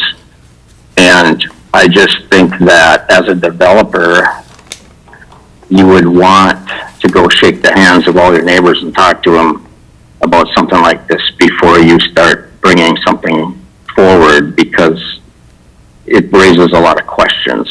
A lot of people are concerned about home values, they're concerned about traffic, they're concerned about visibility, they're concerned about environmental concerns, about removing all the brush and the trees, and runoff concerns. I know we're already pushing runoff concerns right now because we're having part of that back trench area that's getting filled in right now by a couple of homeowners, and that's pushing the water further down towards 3rd Street. So those are some concerns I have that are environmental anyway. I don't know how those are going to be handled, other than I do see a placement of a couple of ponds on the property. Hopefully the drainage is calculated correctly and how it's going to run. Those are my concerns on that. Can we talk about that, Craig, for a second? Yeah. I think that's a really important point, that the method that's being used right now to ask permission for this development requires a developer to hire an engineer to do a stormwater study. As a part of our development agreement, we're going to require the city engineer to look at his engineer's numbers and calculations. We've seen that happen now multiple times in projects in the city. So we will have a stormwater management plan. It will require that it meets all the state standards. It will not put more water off the site than is currently being put off the site. If we don't go through a process like this where they're asking special permission to do a project, that's not going to happen. If the developer goes with let's build 6th and 7th Avenues and put single-family lots in this block, there won't be a stormwater management plan. There won't be anyone looking at the runoff numbers. There won't be any ponds to slow that water down. We don't have any ordinances that require it. The state doesn't have any rules that require it when you're doing one lot at a time. So it's really one of the benefits that we get from having a single developer looking at this property, is that we do have some ability to deal with stormwater. Okay. Well, I just think back when we did that business park, we had some problems with some engineering on the stormwater, and I think we got into a lawsuit with that. Can't remember the constructor and company, but it did wash out that river and it put a lot of extra water into a person's house on Lake Superior, actually. So that's what brought that to my mind, thinking about, you get that 1 in 100-year 4-inch rain in 25 minutes. Where's it gonna go when we put in more blacktop and more houses, more roofs, more runoff possibilities? That was a 6-inch rain for that storm that happened during construction. The lawsuit wasn't about the engineering design. It was about the contractor's performance in actually doing the things that the stormwater management plan required. Wasn't done right now. Okay. During construction. What triggered. Yeah. Okay. I guess that's, there's a lot more questions that'll be answered as time goes on here, but that's some of the questions that I had with the traffic, and also the negative comments from people living in the neighborhood. Those do weigh on people that are sitting the city hat on. They weigh on me anyway, so that's one thing that I think about. I know not all the comments are negative. There are some positive comments, and I do know that housing is important to this community, but it's like sitting here constantly always hearing about we need affordable housing, and it's like Jason Hale, you must pull your hair out at night, because Grand Marais, it's hard to build affordable housing. I don't know what that is. You know, it's just it's a crazy thing, the way things are right now. Maybe they'll adjust and turn around, but we all know what it costs to build up here. And, you know, this isn't, in my opinion, this really isn't housing for guys that are carpenters or workers, those kind of things. And I'm not trying to say that that's what you got to build. I'm just saying this fits for a certain clientele, and it'll probably fill the void for that. There's other voids we have to also fill, which we are working on and doing right now. Another project in town that's a big apartment building, but so like I said, it's like Jason said, it's a piece of the pie. But I'm still concerned about the infrastructure part of it, the road, the street, access, and moving around with the traffic. That's my concern. I'll just leave it at that and see if anybody else has any more to add. Okay. Thank you. Thanks, Craig. Ben, I'll start in your direction. Did you have anything else? I don't think so. I think you guys have done a good job of, Yeah. of bringing it all up to the top. That you had Yeah. comments about? Okay. Yeah. So if 6th and 7th streets are extended north of 3rd, are those going to remain city streets? Mhm. Well, And this, what will be the are you width? talking about this development proposal? Or are you talking about the hypothetical? I'm probably we looking build? forward a couple pages to the hypothetical. Okay, so if this didn't exist and we were, the city of its own forces went to build 6th Avenues and 7th Avenues and 3rd Street, widen the street, put in utilities, make this land developable, then it would remain public streets, public utilities, publicly maintained. There would be assessments against those benefiting properties. And our numbers aren't going to be less than their numbers, probably be more. Certainly more per unit, because we're not going to get the density in going with even 5,000 square foot lots to build the roads up and down there, particularly because a lot of this is already developed. You know, I think there's 3 other property owners on 3rd Street. I think each of those block faces just has really one owner. And of those, half of it's already developed as single-family homes, so they're really not going to benefit from the utilities unless you start looking at density like this. And that's an option, we can do that. It's going to be expensive, and for me anyway, when I was hearing the comments at the Planning Commission hearing, some of the neighbors that had those lots that might potentially be able to develop on 6th in particular, I couldn't tell whether they were in favor of it or not. I'm guessing, though, if they were looking at a $150,000 assessment, that probably not real excited about it. Well, it costs no matter who, it's there. I mean, you're gonna, whether it's privately developed or publicly developed, the cost still remains, and it sits with the person who's going to be purchasing it. Whether the city assesses them or the developer includes it in their price, it doesn't eliminate that cost from that angle. What about platted 4th Street then? So, similar, if we were to build 4th Street, then there's a lot of it close to 8th that it's really not benefiting anyone because they already are there. And so we'll have to go some distance before we'll be assessing anyone, but then potentially it would be the same thing. A public street, public utilities, and a handful, in this case, I think there's 3, again, landowners that might benefit from that and be assessed. So how does this development access its northernmost tier? This development is planning on building driveways in 6th Avenue, 7th Avenue, and 4th Street. And those driveways will be in public rights-of-way, but they will be privately constructed and maintained.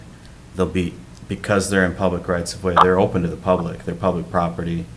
The city, if we grant the license that we've used in the past, it allows the city to say, we now need this for a public purpose, and those improvements have to go, and we're going to put something else in instead.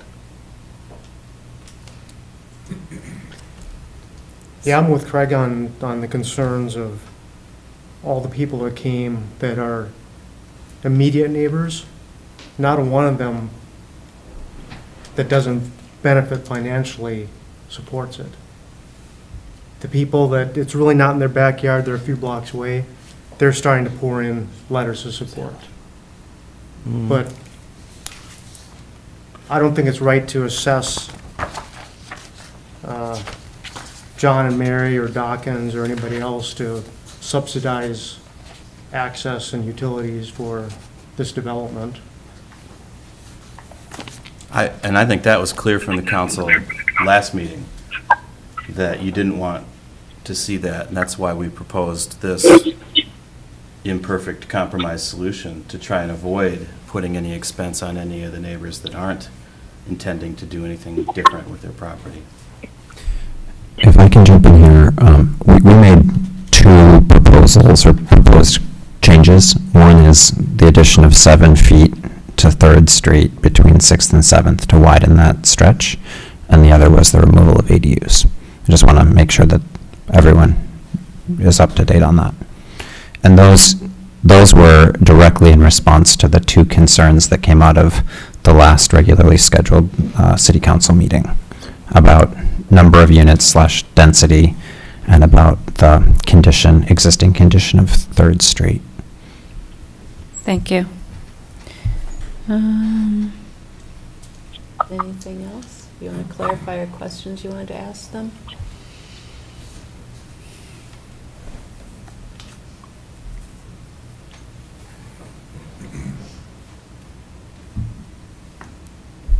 No, I just suspect that if somebody says that they're ready to buy in, there's a number that's floating out there. You're not gonna say I'm ready to buy if you don't have some inkling of if it's 300, 500, 700,000, whatever it is.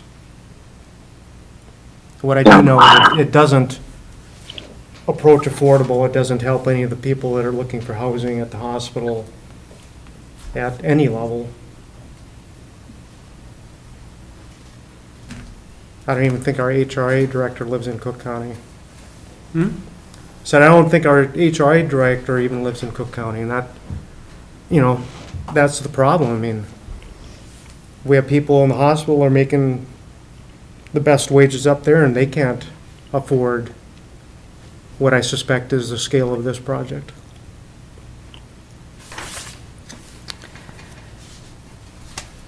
Did you have any other questions, Michael?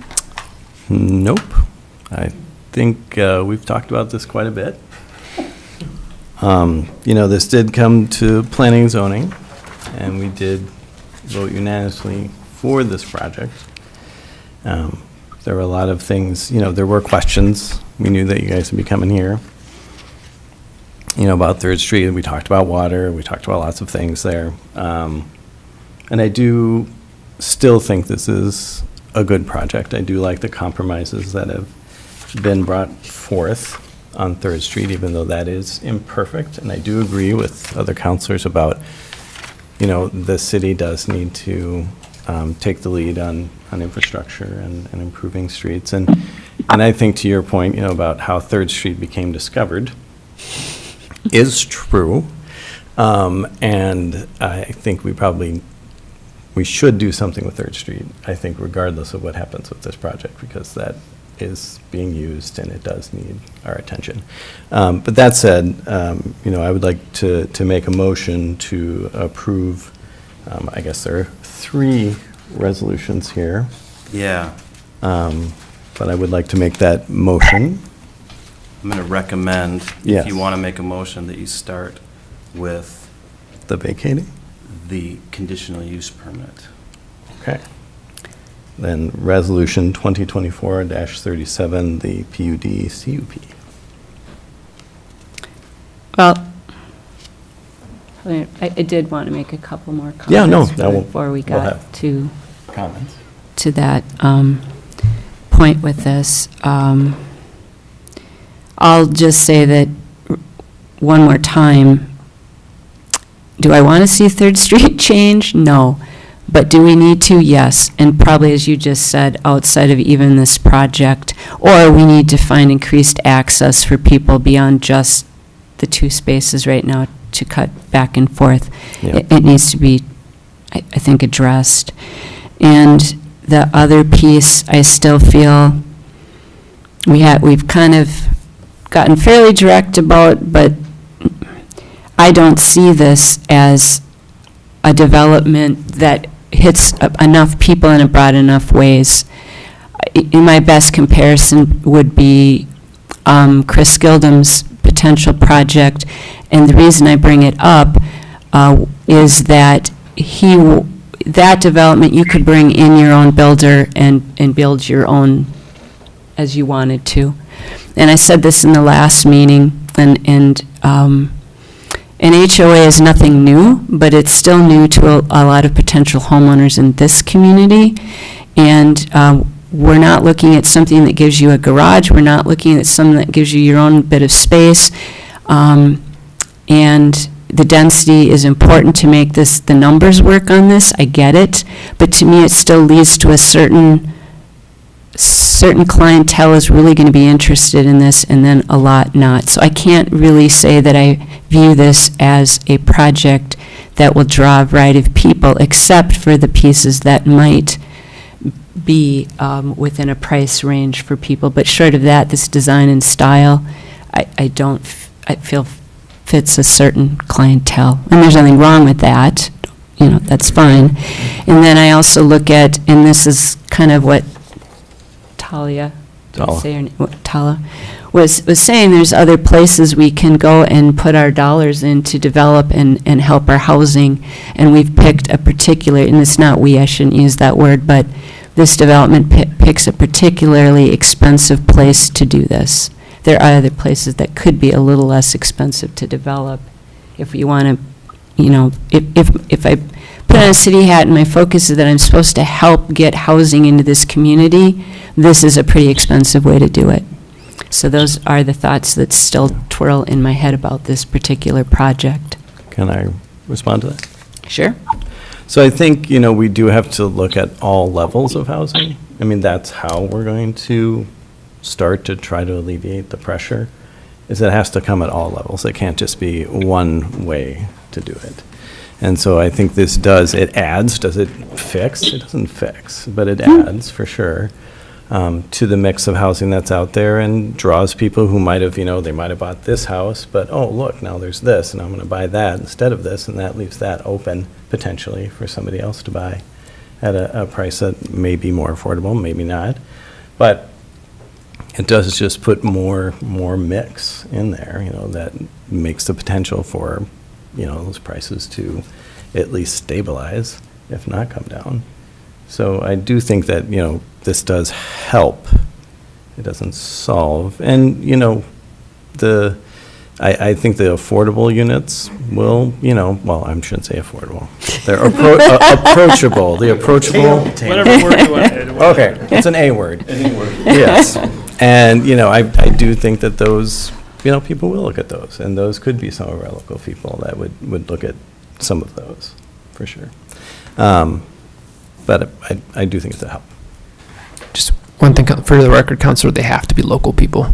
That's right. Yeah. Oh, can you, thank you. You're welcome. Can you please define, because that's not obviously in your main agreement, right? So that was a question today. Can you please spell that out? Sure. Thank you. Yeah, you're welcome. I just wanted to make it clear. Almost forgot yes, that one. thank you. The units that I don't want to say, the HRA's contribution is trying to get those 5 finished lots, whether the units are built or whether the lots are conveyed, right? Those folks that are income qualified according to Minnesota Housing, if they get that grant funding, that's one thing. But regardless of how it's funded, let's say the subsidy, the HRA requires that those homeowners have to be homestead that property, so it's a primary dwelling, and they have to show proof of being employed in Cook County. Very good. Very good. Yeah, I forgot about that. That's good. Thank you.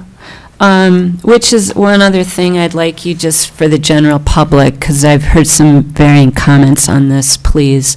And we kind of talked about and clarified one aspect last time, and that was that this is not short-stay rental. So we have that one, I believe, clarified, but I think there's still confusion among the general public about what else you may do with this home, and you may have said this last week, but let's say this one more time. I mean, you can own this home, but you can rent it out as well. You could do a long-term rental, so there's no like legally binding way to say you can't rent out your own property unless the city has some sort of ordinance or licensing process, and I don't believe Marais has either of those things. So somebody could, yes, buy it and then rent it to a long-term renter if they wanted to. So in a sense, you could view it as investment property, certainly second home property. For the Some market people rate have- portion, Pardon me? sorry, Mayor, to be clear, for the Yes, 70, yeah, exactly. not for the Yeah, 25. I'm done with the, sorry, I didn't say that very well. Let's just get them more confused, okay? Well, and if I can add to that, that's true of any private property in Cook County. Yeah. Oh, I know, but I've heard people say that there's some condition that said these would all be, would not have that. So I just want that, Gotcha. so everyone's clear about what, not that, like you say, not that that's different from other developments, but I've heard otherwise, so just want to, this is, like I said in the beginning, this is our opportunity to make sure we're kind of clear all the way around about what's going on here, so, okay. I'm going to second the motion. Repeat it, would you please? Oh, the motion is Resolution 2023-37, the PUD, CUD, just like that. So this is all three resolutions? No. No, we have to do. Just one. We're Okay. going to start with the conditional use permit resolution. It's Are the, there any conditions putting into this conditional use permit? yes, so let's talk about those, because we haven't Yeah. talked about some of them enough yet. They need to be Yeah. covered a little more detail. But I just want to start first with, you might have noticed this resolution is rather lengthy. It's more than our typical resolution. Our city attorneys have been involved pretty heavily in its creation. Thank you, city attorneys, for that assistance. Much appreciated. Page 42 in the packet I'm looking at, when it starts with, be it further resolved that there are 5 items in this resolution that I think you might consider a condition. And it says that it's talking about stormwater facilities and ability to maintain them. It's talking about accessory dwelling units, and the first version of this says no accessory dwelling units will be allowed in the development. We actually think, based on the conversation, that's not necessarily what we need to do. There are 2 single-family structures units in the development, and so we would modify this condition to just say that no accessory dwelling units will be allowed associated with the townhomes or row houses in the development.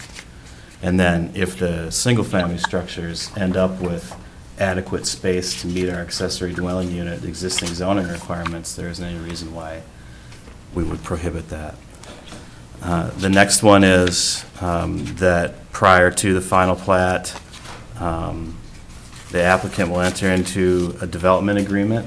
Now, we've talked a little bit with the developer about the timing of that maybe they want to do the development agreement after the final plat, and it doesn't matter to us for whether they want to do it before or after. And so the point of this one is that we are going to do a development agreement.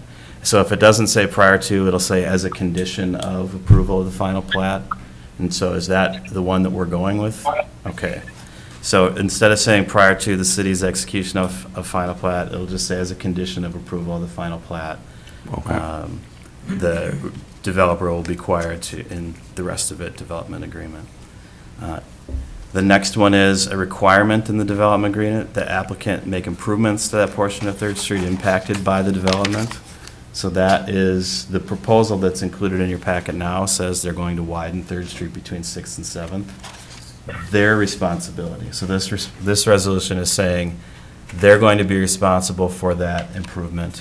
They're going to submit plans to our engineer, and our engineer is going to say, yes, those plans work before, and then we're going to say, we accept that improvement.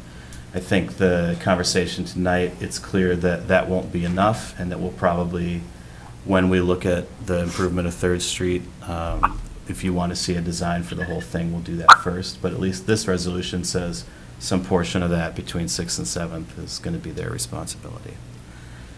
And then subsequent final plats are submitted to the Planning Commission and City Council. This is just what's required in our city code right now. After those conditions, we've got Exhibit C, which is page 46 on mine. And this is findings of fact. So they're not necessarily conditions, but they are a lot of things that we're saying are true about this development that would be things that have to remain true as they come back and do further applications. And there's a few pages of those. Mostly they are trying to detail how the development does comply with our existing code around planned unit developments. So I won't go into the any of those details, but that's what they're doing, is spelling out how this development does comply with the city code.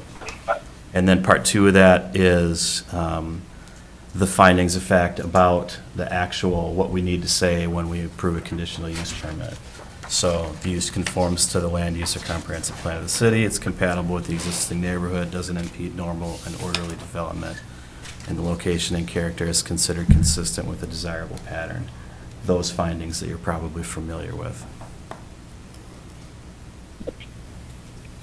And then there are some findings about the fact that a planned unit development varies from the strict interpretation of the R1 zoning requirements. And so we have some findings of fact that are the variance questions, which I won't read to you, but those are in there as well. So now we've gotten from page 40 to page 50 of this resolution. And I'd love to have any questions people have about that.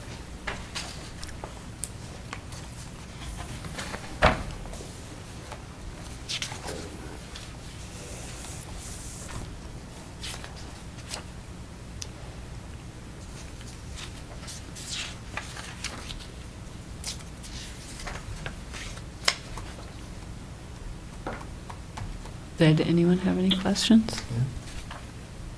What were the questions you were anticipating you thought you'd love for us to ask you? I wasn't anticipating any. Okay. I'm just hoping if you have them, you ask them. Okay.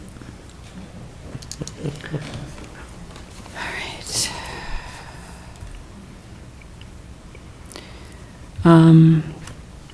So the main piece is 3rd Street,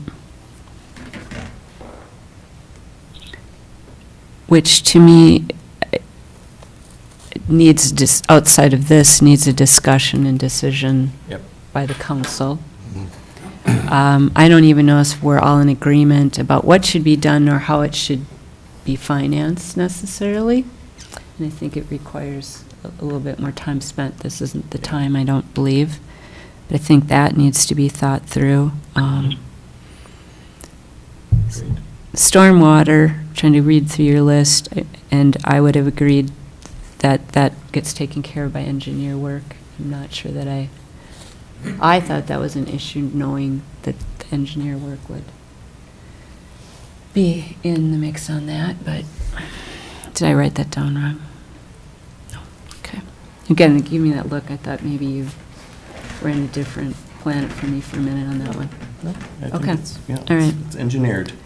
Yeah, and then we have removed ADUs, except the possibility, on the possible last piece of development for which that is still to me a huge risk that may never occur, or may occur in a different fashion, or by the time it occurs, the cost of it may be substantially higher on a small piece of land, and I don't feel comfortable with that at all. And then the developer's agreement. So those are my only thoughts about that. Yeah, we don't know when the structures are going to get built, but we do know the intention is to put all the infrastructure in up front. So there's at least a head start to the construction of any more. And I think anywhere in the community, if you put infrastructure in, you're going to start to see houses get built. So yeah, we don't know when or if there'll be what he says, but we do know that putting infrastructure in. And then, of course, and this is not within this part of the resolution, but just like the other development, we are assuming, the city is assuming the risk that potentially this could land back in our laps. as far as the streets and the infrastructure, the water and sewer, right? I don't think That was we're the looking same. at that with the development agreement. We do have a lot of security built into our standard development agreement form for infrastructure that's being planned in a public right-of-way that we will intend to own. There will be some of that in this development, some of it, particularly the utilities that are going to be extended in Third Street will stay in the city right-of-way and will retain ownership of them, and the developer will be required to provide some security so that we can be sure that anything that doesn't get finished in our right-of-way, we can finish. The work that's going to happen on the private property in the development, I suppose there's risk anytime we're talking about a private development that in the future people will like it to be a public development. That's certainly a fairly common phenomenon. But I don't think that the city is incurring any financial risk for the developer's performance or non-performance of the work that's on their private property. Future. We Yeah. talked about this with Norris Scogan, the future potential of taking on that. Yeah, walk me through what does that look like when something goes from private to public in that setting, Mike? Well, nothing about this meets our requirements for being public. So it'll be a difficult political conversation that does happen sometimes, Yeah. where private developments say, boy, this is a lot more than we expected to have to maintain streets and utilities. We think the government should do it. We're paying taxes. Why shouldn't the government do it? I mean, that's the argument. and it's not uncommon. But in this case, up front, we're having that conversation clearly with the developer anyway, and we're going to make sure that it's set up to be successful without our ownership. Okay. Those items. Well, I have a comment to make. I think the developer has gone ahead and tried to help with the Third Street issue by volunteering his dollars to widen that portion of the street that accesses 6th and 7th. But I'm concerned about Third Street as a whole, going all the way to 8th. And at this time, I don't want to see private parties get assessed for improvements on that street unless there's a huge benefit to them.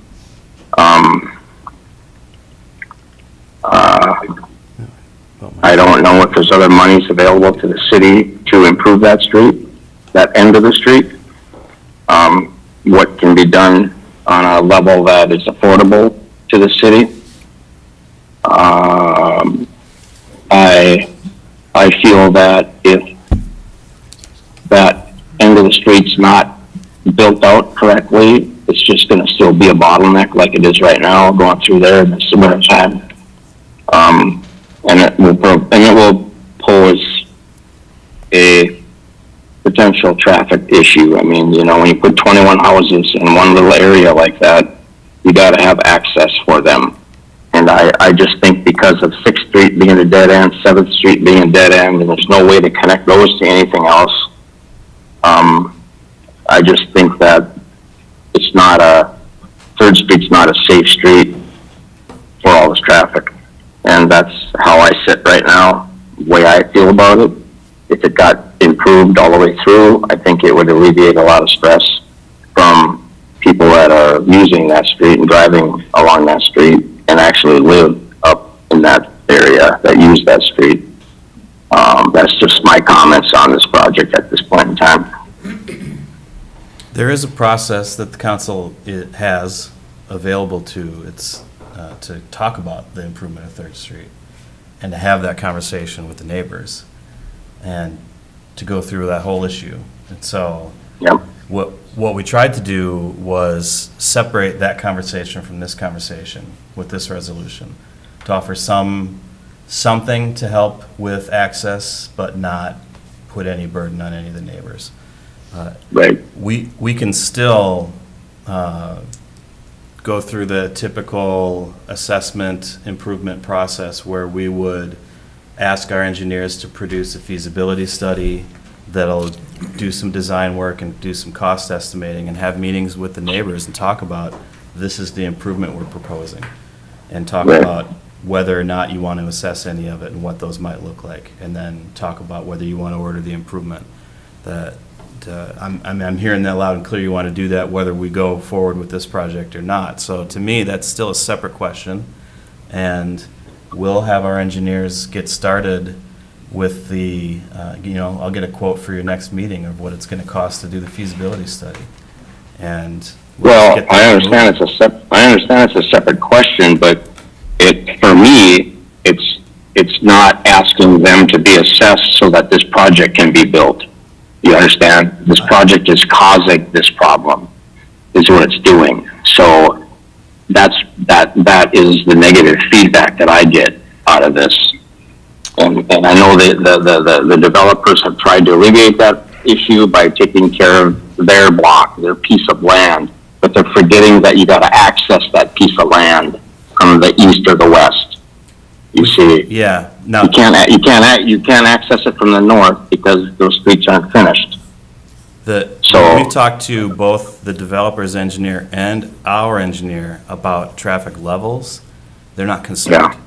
That they don't have an improvement that they recommended for us. Right. So it's not an engineering question. Two city councilors tonight have said they think that this is an issue regardless of whether the development exists. That because of different traffic patterns, that this isn't the way we want Third Street to look anymore. So that, Well- if you want that to be the case, there is a pathway forward for you to consider improvements to it and talk to the neighbors about it.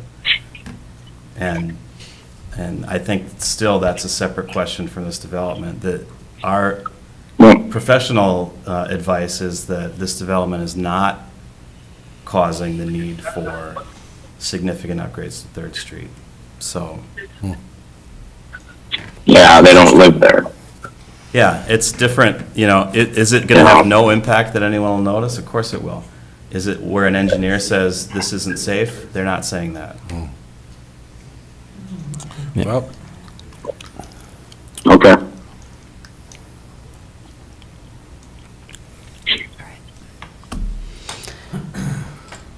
Anyone else with any more? We've got a second, right? All right, I'm going to do a roll call on Resolution 2024-37 Bjorkburg PUD CUP. And I am going to start with Ben. aye. What? No. No? All right. No. Aye. Craig? Oh, I'm sorry, Michael. This was a roll call. Sorry. I'm not hearing who's voting. Sorry. Yeah, say the names, I think. Yeah, it was I'm sorry. Yep. Let's start again, because this is roll call. Ben? Aye. William? No. Me, no. Michael, yes. I'm sorry. And Craig? No.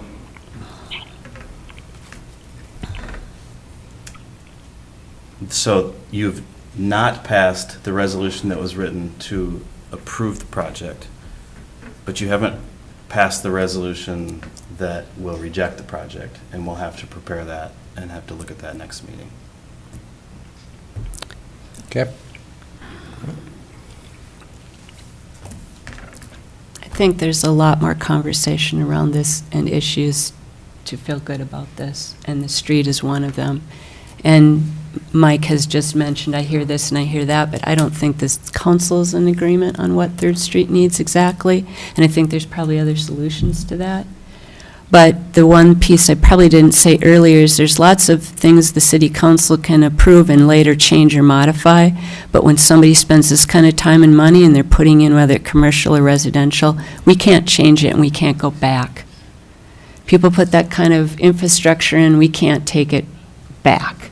And I still have some uncertainties, so until I feel really good about what we're doing when we're asking people this kind of time and money in and change the landscape permanently, I want to feel better about things that I've identified as risks tonight that I haven't gotten the answers I felt kind of mitigated the risk of where the future lies and how this will end. up for everyone, if it will really, truly end with what people envision will help our community. And not to say that can't happen, but I'm just not quite there yet.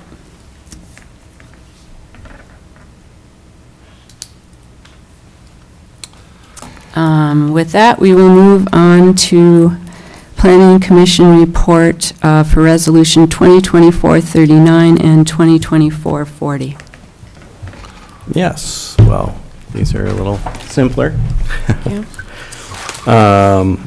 Let's see, I presume that everybody has looked at, has probably been by this property many times. And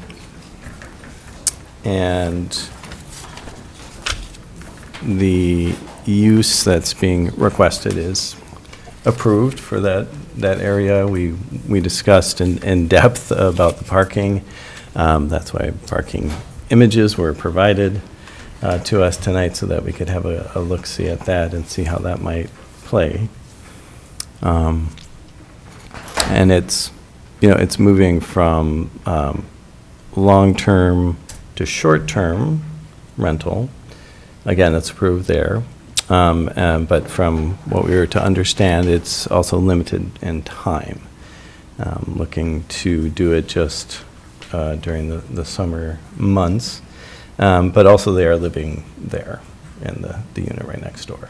So it's kind of an owner-occupied deal. Do you have more to add on that, Ben? No, I think that's this is a great example of mixed use being used as it was intended, and for a young couple to be able to purchase Right. a home and need that supplement income in order to make their mortgage affordable for them, and it's I think it's pretty good.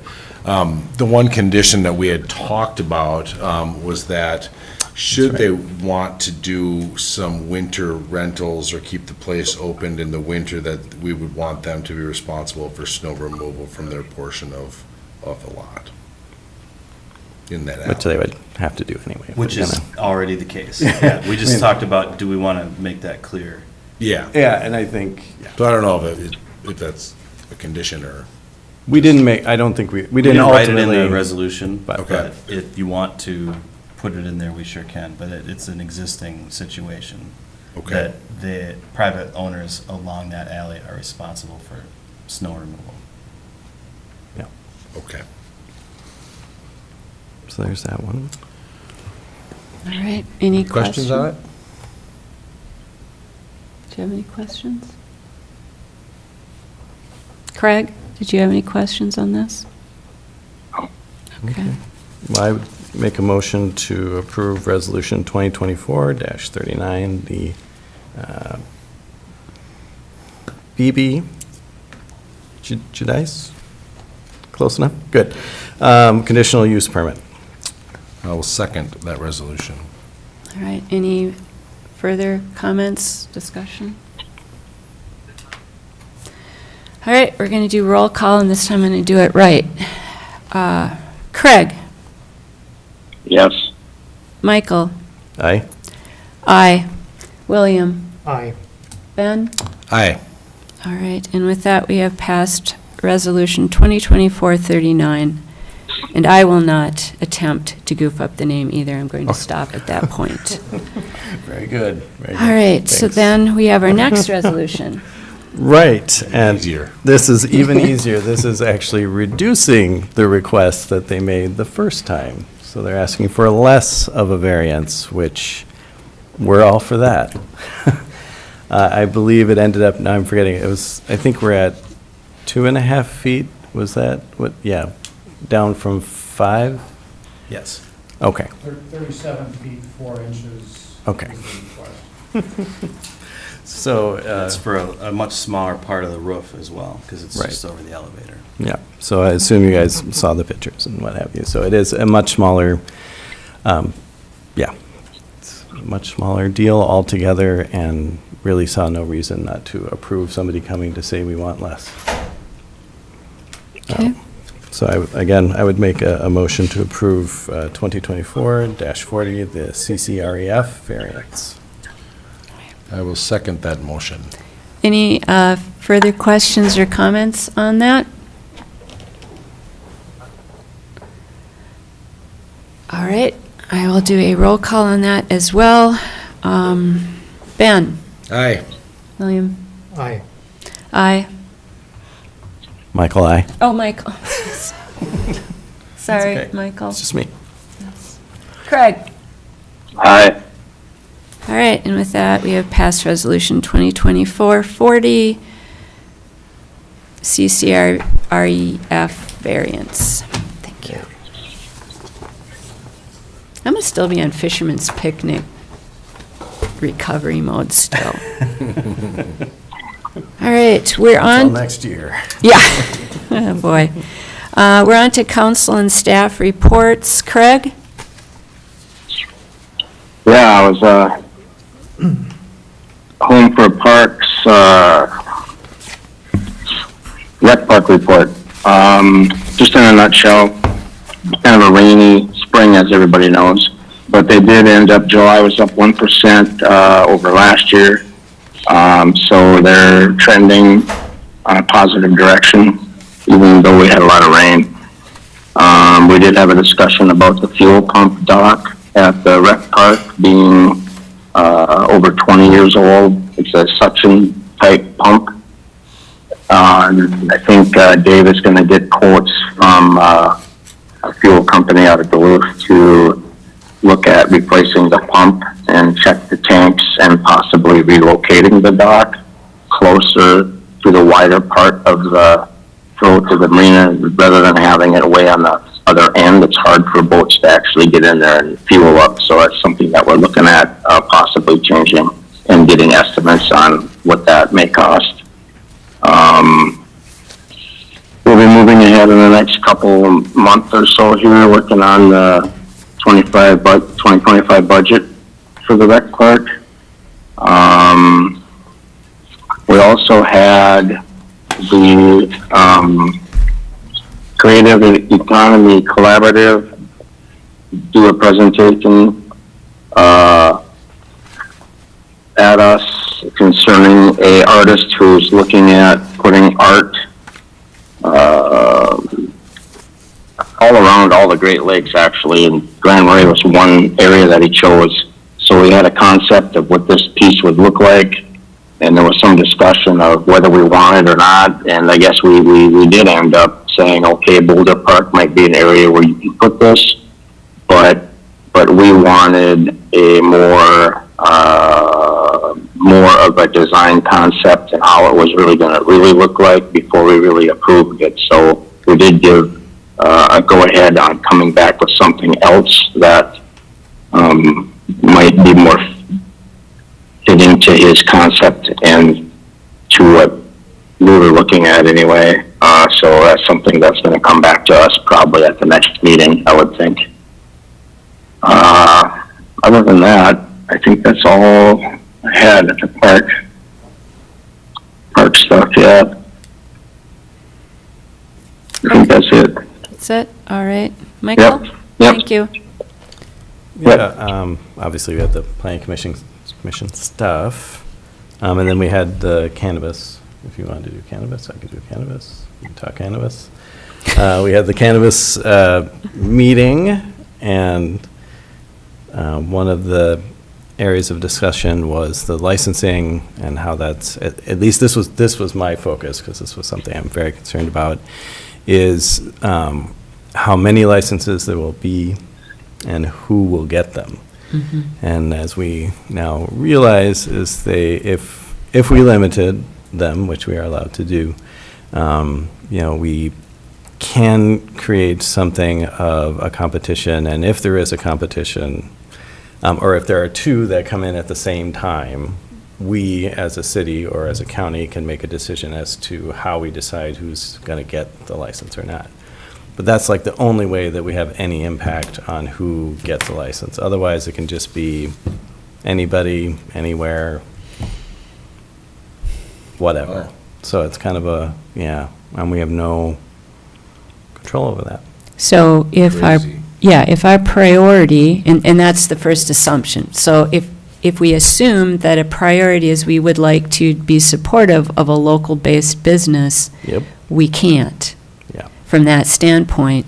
And there's no geographical to that lottery, so 50 of them could be picked from Hennepin County, right? And then you don't have to say where you intend to put that business in until after you've gotten through some of that, and then you can go pick, and you don't have to be a resident of where you're going to put that operation in. And the license of a retail, I mean, there's multiple licenses, so, Right. you know, we're going at different levels, but a retail license can have the license can have 5 operations, and they could be in different places.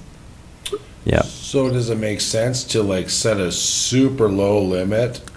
And That's, then we can always grow that limit in the future? that was kind It's our of, first angle. yeah. That's where if we that's- looked at the county's draft ordinance last meeting, the super low limit was 2 per geographic region that the county uses to grant liquor licenses for liquor stores.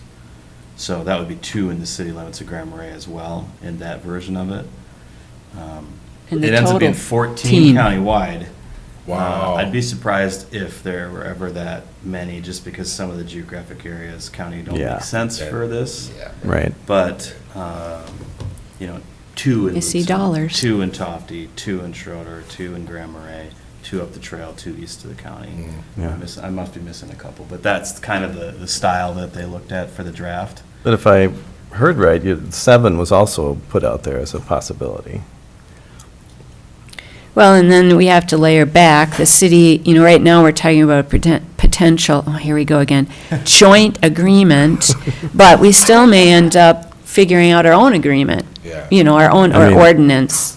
You know, like, I think right now, that would be It seems a, like Yeah. if your priority is to want to get involved with that local entrepreneur and develop that and have that relationship, and you would want to keep as little state involvement as possible. Yeah.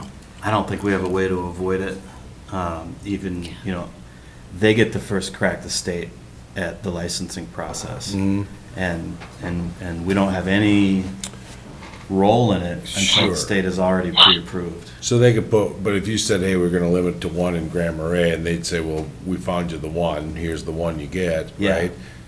A year later, 6 months later, we say, well, 1 isn't enough, let's go 2, and then Yes. Yeah. we're going to fill it, or we're going to Well- Same probably process, but we don't know because they haven't started doing it yet, Okay. and they'll probably change how they do it. Yeah. so they have a limit to the amount of licenses that will come out of these lotteries, and not everyone's in a not every kind of license is in a lottery, to add another layer to this, but I don't want to misspeak, But send the bad. retail. Yeah, but then we've got micro and mezzo and all that, but, so all we can really say is, we can set our zoning rules, and then their software is gonna come through and say, and we have to respond, does this application fit within your zoning? Yes, it does. And I believe, at least it did before, are they current in their property taxes and that kind of piece? And if that's the case, that's about all we're able to consider or comment on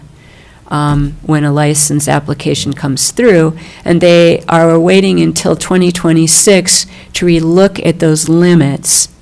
So even if we changed our mind and said, oh, I think we'd be okay with 3, if the lottery's already dispersed and they've already, in theory, gone out and put their, everything's maxed out, that won't change until 2026, potentially. And that makes sense. Give it a couple of years, let the dust settle. I get that. And then they'll relook at those. So there's a time element there where my first thought is, we narrow this down, but I'm not sure even if we boost it up, if we'd get anything. Because they may already, that limit may already have been used somewhere. I don't know. It's interesting.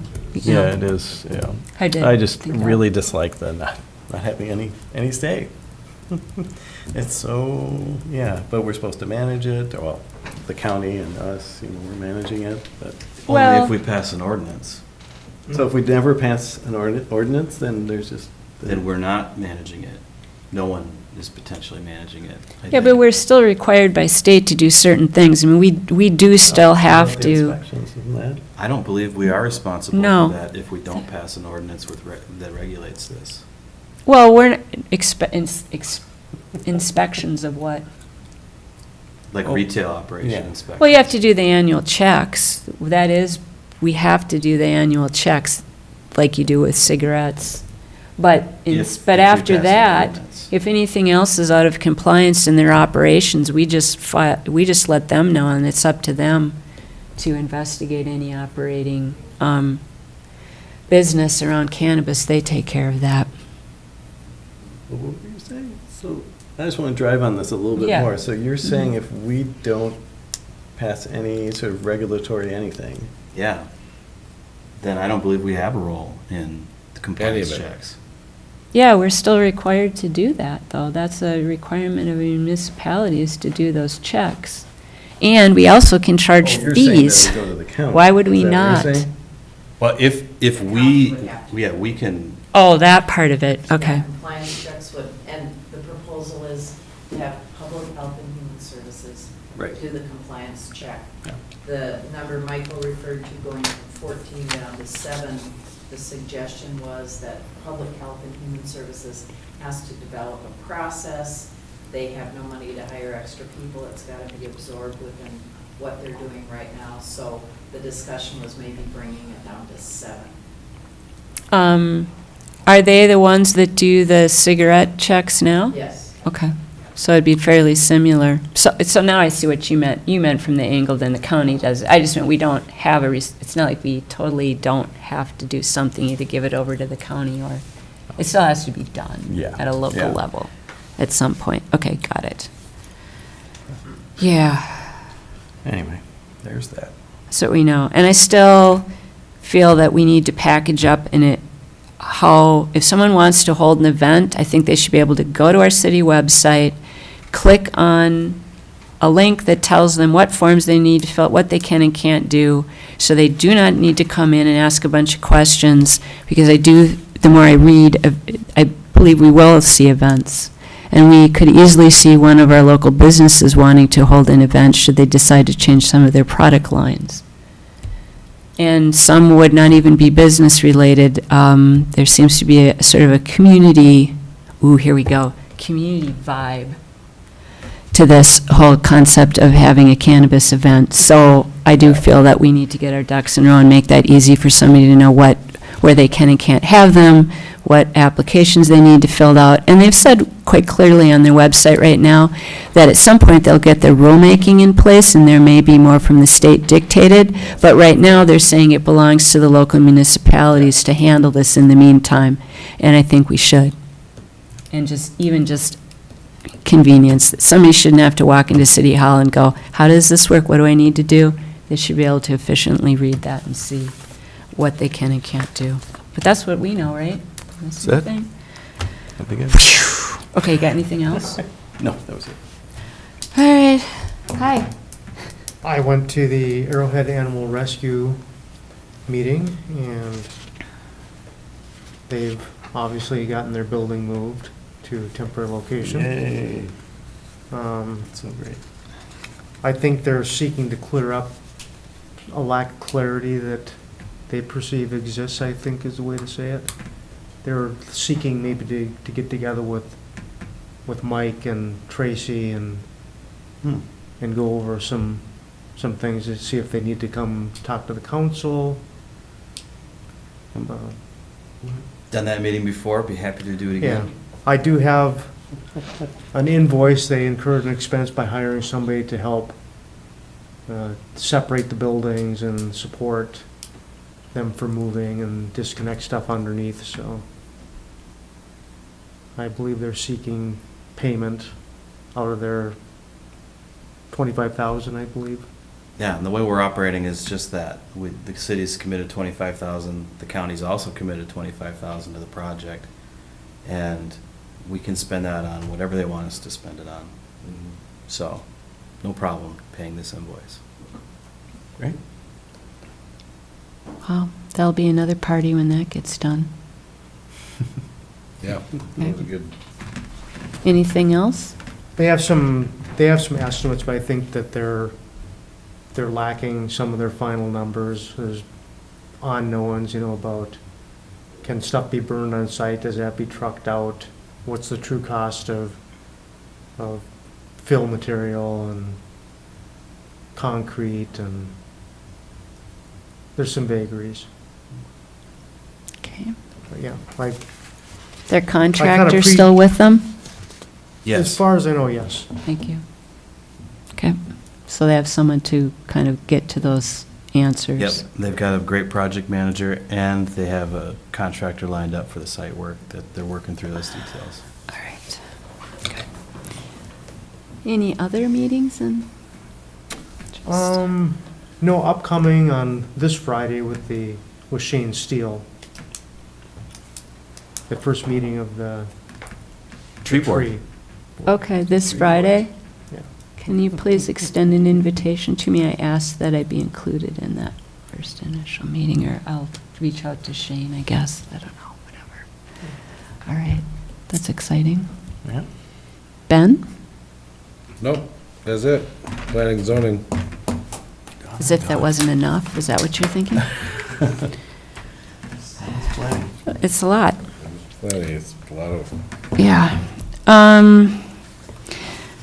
All right, the EDA, I believe you're all aware now that we will be without an EDA director as of the end of the month.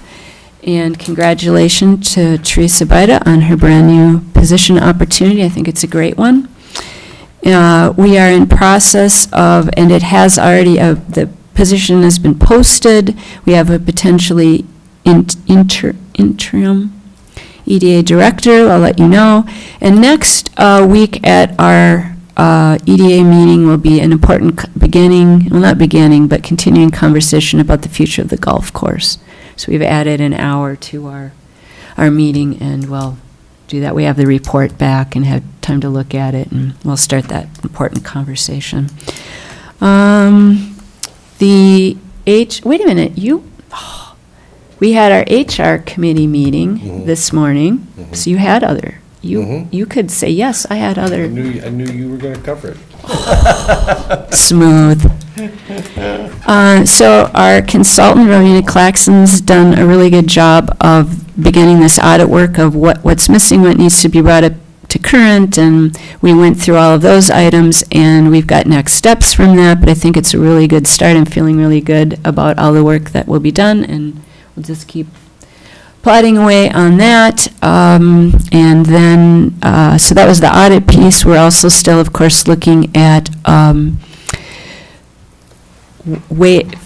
at our department head level of salaries and salary ranges, and all as we work toward performance in the future for wages and salaries and increases and all of that. So those are important steps forward on that. I wanted to point out that one of the suggestions in our goal of increased communications this year, just based on Teresa Bida, the EDA's current director's bi-monthly reports of activities, I said, hey, maybe that's a great one for the administrator, just a suggestion. And what I didn't realize, that some months ago you did this, because it never reached my mailbox until this month, and I'm going to hope that all of you got yours every month, and I was the outlier on that. Do you all have every single month? When is that? Didn't you start, Mike? I have to There's 3 read. of them out there. A 4th will be coming soon. All right, so has everyone got all 3 except, I do now because Patrick sent them to me, but Craig, do you have all of yours from the prior months? Oh, he's looking. Michael? Sorry, I feel like what did you ask? I mean, I had it. Do you have all of your monthly update reports from our city administrator? That was one of our new pieces to our internal communications. I got it, right. You got it. Okay. I thought I got it. I think I'm good. Let us know, or Patrick will send those to you. Yeah. Do you have yours? I believe I do. Okay, and Ben? Very Yep. good. I don't know how I got left out of that, wonder. anyways, we're all up to speed now and we'll read. And the other piece that made me concerned about is the first thing Mike did was ask for feedback and apparently got none. So it would be very nice if there was some feedback. No, it's not in this case. So let's make sure that we acknowledge that and we bring in constructive feedback. Yeah. All right. I think the rest are just some status questions. I do have one more. So in my mailbox from the League of Minnesota Cities are 2 letters that went out to our representatives, Roger Scraba and Grant Hochschild, and the League of Minnesota Cities is recognizing both of them as legislators of distinction for 2024, and they do that based on their accessibility, their consultation with the league on things that are impacting cities, their efforts to secure the one-time rural aid for the ambulance services and the pilot program that's going along with us. We talked about this at an earlier meeting. I think that was my update for my time at the League of Minnesota Cities Conference. Some, for Hochschild in particular, as a member of the tax committee, their consistent work to ensure city needs were addressed and craft workable legislative solutions. Roger Scraba, making yourself readily available to discuss concerns, consistently working with those issues and getting them addressed. So just a great round of applause and appreciation from the League of Minnesota Cities. And I'm thinking we probably need, and the reason it came about to us is, of course, they'd like a little press and let our community know that. So I think we can take care of that as well, and that comes from the league. Can consult with our communications director on how we can do a little bit of work on that. I would like to ask, and I know we're getting near to budget season, but I would like to have Chris Levine show up at our next meeting and just see how his marketing plan is going and how things are moving forward from that angle for our new liquor store, because time will pass quickly, and I'd like to know, I know he's been working on that, and I'd like to see how that's going along, and just right from his group a little bit, how's the summer really been going? It sounds like some things have been going well, so I'd like to ask that he's at our next meeting. And maybe, Mike, you could fill us in on status of where next steps for the joint agreement refresh for the law enforcement, and what we are for next steps for our joint agreement to get our short stay ordinance to be coordinating with the county. And once again, we're looking basically at September now, and our goal was a year ago to have that in place, and now before you know it, I know it will be January 1st. And He'll be here. yeah, so maybe you have some updates for us? I'd love to. So let's start with law enforcement agreement. Today met with the sheriff and the county administrator, but we were unable to meet with the county attorney. She had another issue to deal with. So what the plan was today was to put our last work together before next week's scheduled meeting of the county and the city officials to talk about it. I think we're looking at rescheduling, however, next week's meeting, so stay tuned for an email probably from Jana for scheduling that. That's where we're at with that. What we've done is prepare a presentation that has information about the number and type of calls that law enforcement deals with inside the Grand Marais response area for the past 3 years, and some information about the caseload that the county attorney works on our behalf. So that's where we're going to start with that. Next, the vacation rental. We sent off of course, you've done your first reading of our ordinance, right? And we sent that off to the county staff to look at. We sent with it a draft service agreement for them to look at. They've sent that back with comments. We've had those comments reviewed by our attorney. Everything looks good there. And the county has scheduled a committee of the whole meeting to talk about it at the board level, which I believe is maybe next week. So that's also moving along well. I think there will need to be a conversation about how this is going to be funded. Our initial thought was that the fees that the county would collect for licenses in the city would cover their expenses, and I think that we need to just test that and make sure that's true.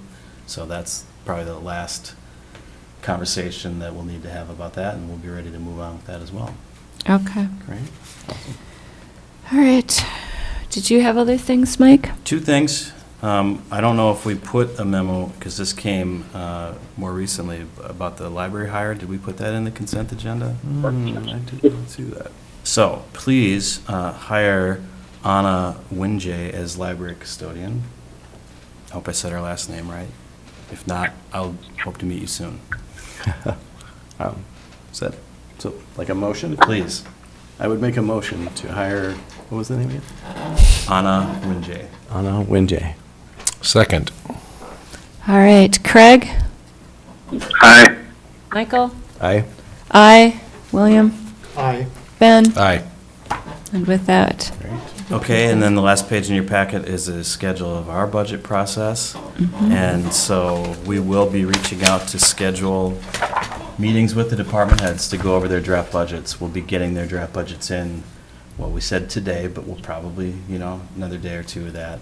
We'll put that together into our first draft for you to look at, and then schedule in the next 10 to 14 days meetings with the department heads directly to talk to them about their budgets. We'll start with the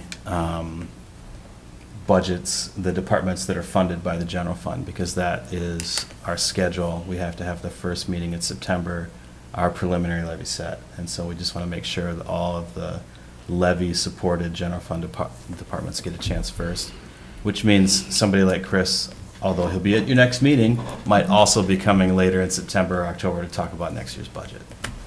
that's great. I appreciated that timeline. Yeah. That's very helpful. So, Great. Yes, all thank you. right.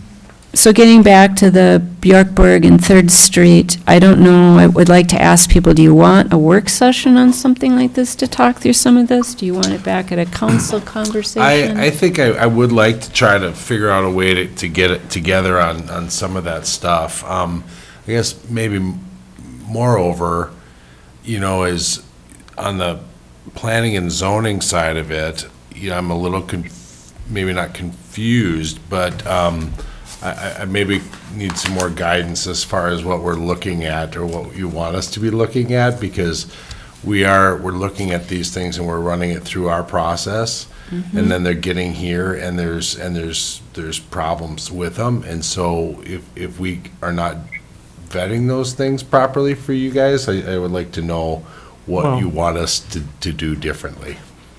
I mean, if I can address that, I mean, I think that we're just, a group of other community members, right? I mean, and we bring our expertise that we've got or don't and make our best guess, just like city councilors do, just like commissioners do. So I feel like, we can't expect that all 8 of us or whatever are going to agree 100% on every issue that we bring forward.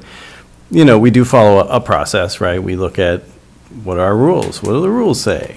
Can we do this? Can't we do this? What are the issues? And we just came to a different conclusion in this case. But I would say for the most part, it seems like, It's okay. pretty much of the time we're in alignment. Okay. More or less. And we are 2 of those counselors, so you think. We at least have 2 votes, right? But it's been the larger housing projects where I think is what you've been noticing, Ben. That probably is worth some more discussion. Right, and it is, and that's why we do. We have our discussion, people come to that, and then we have another discussion here, and people get another, hack at it, so I think it's proper democracy.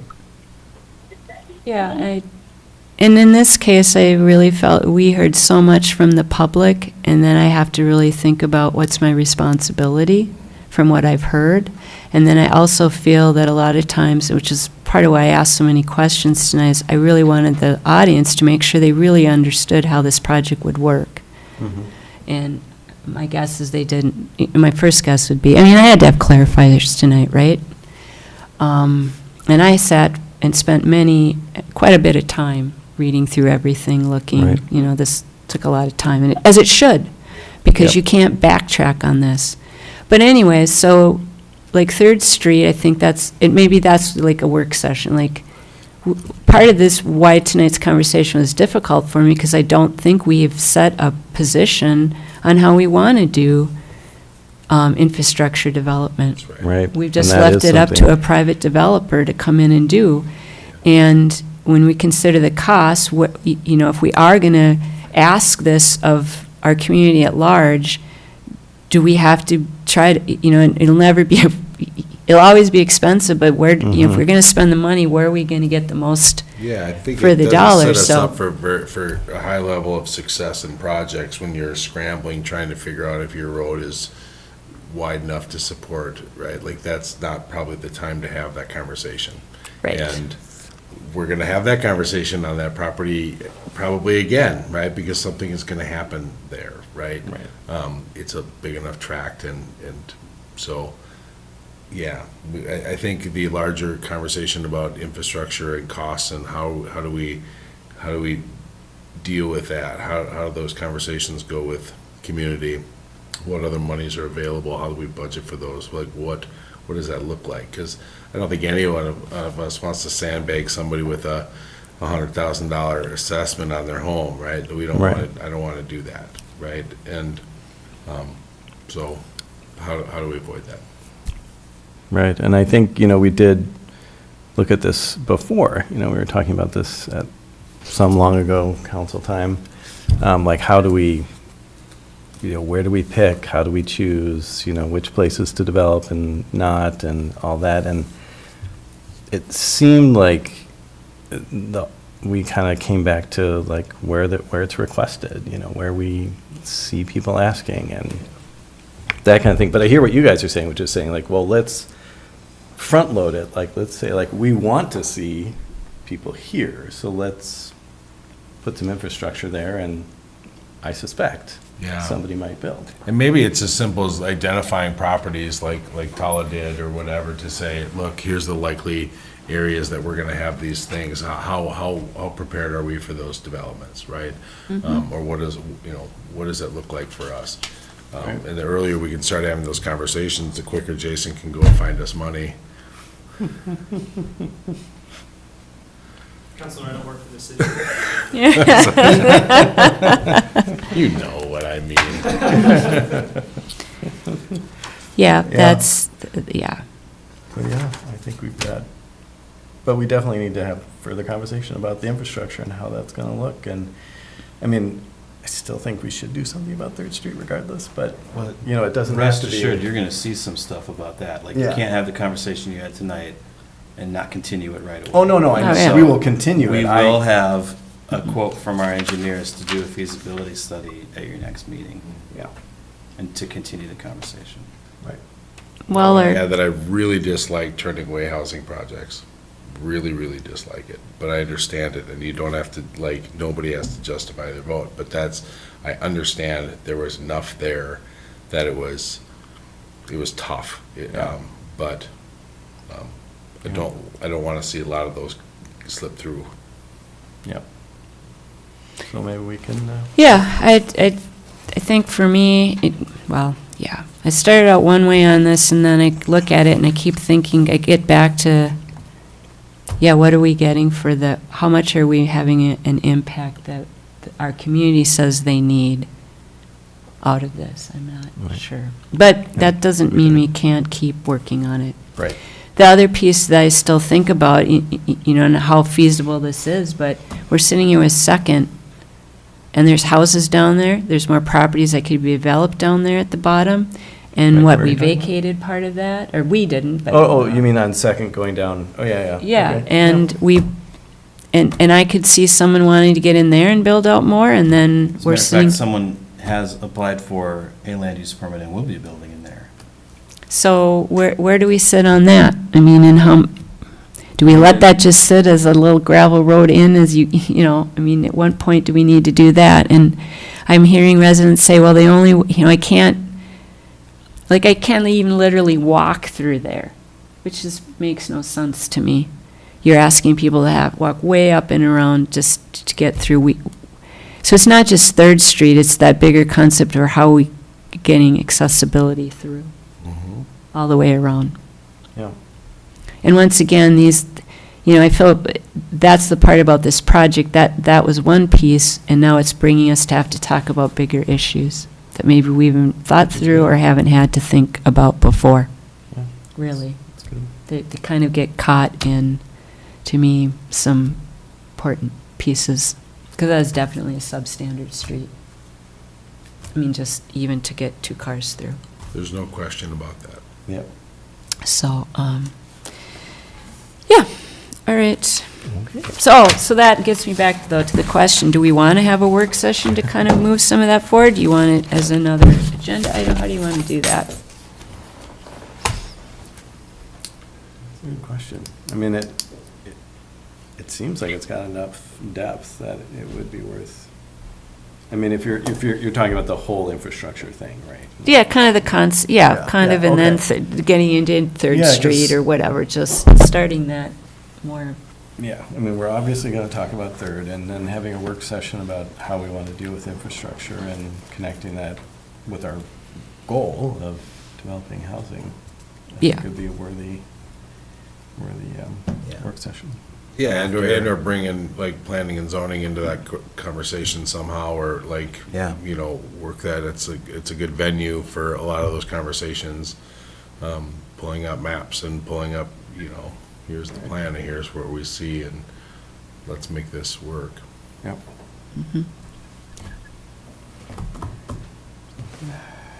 All right, let's do that then. Can we find a time for, After mid-September, because if you have a time before mid-September, we're going to use it to talk about the budget.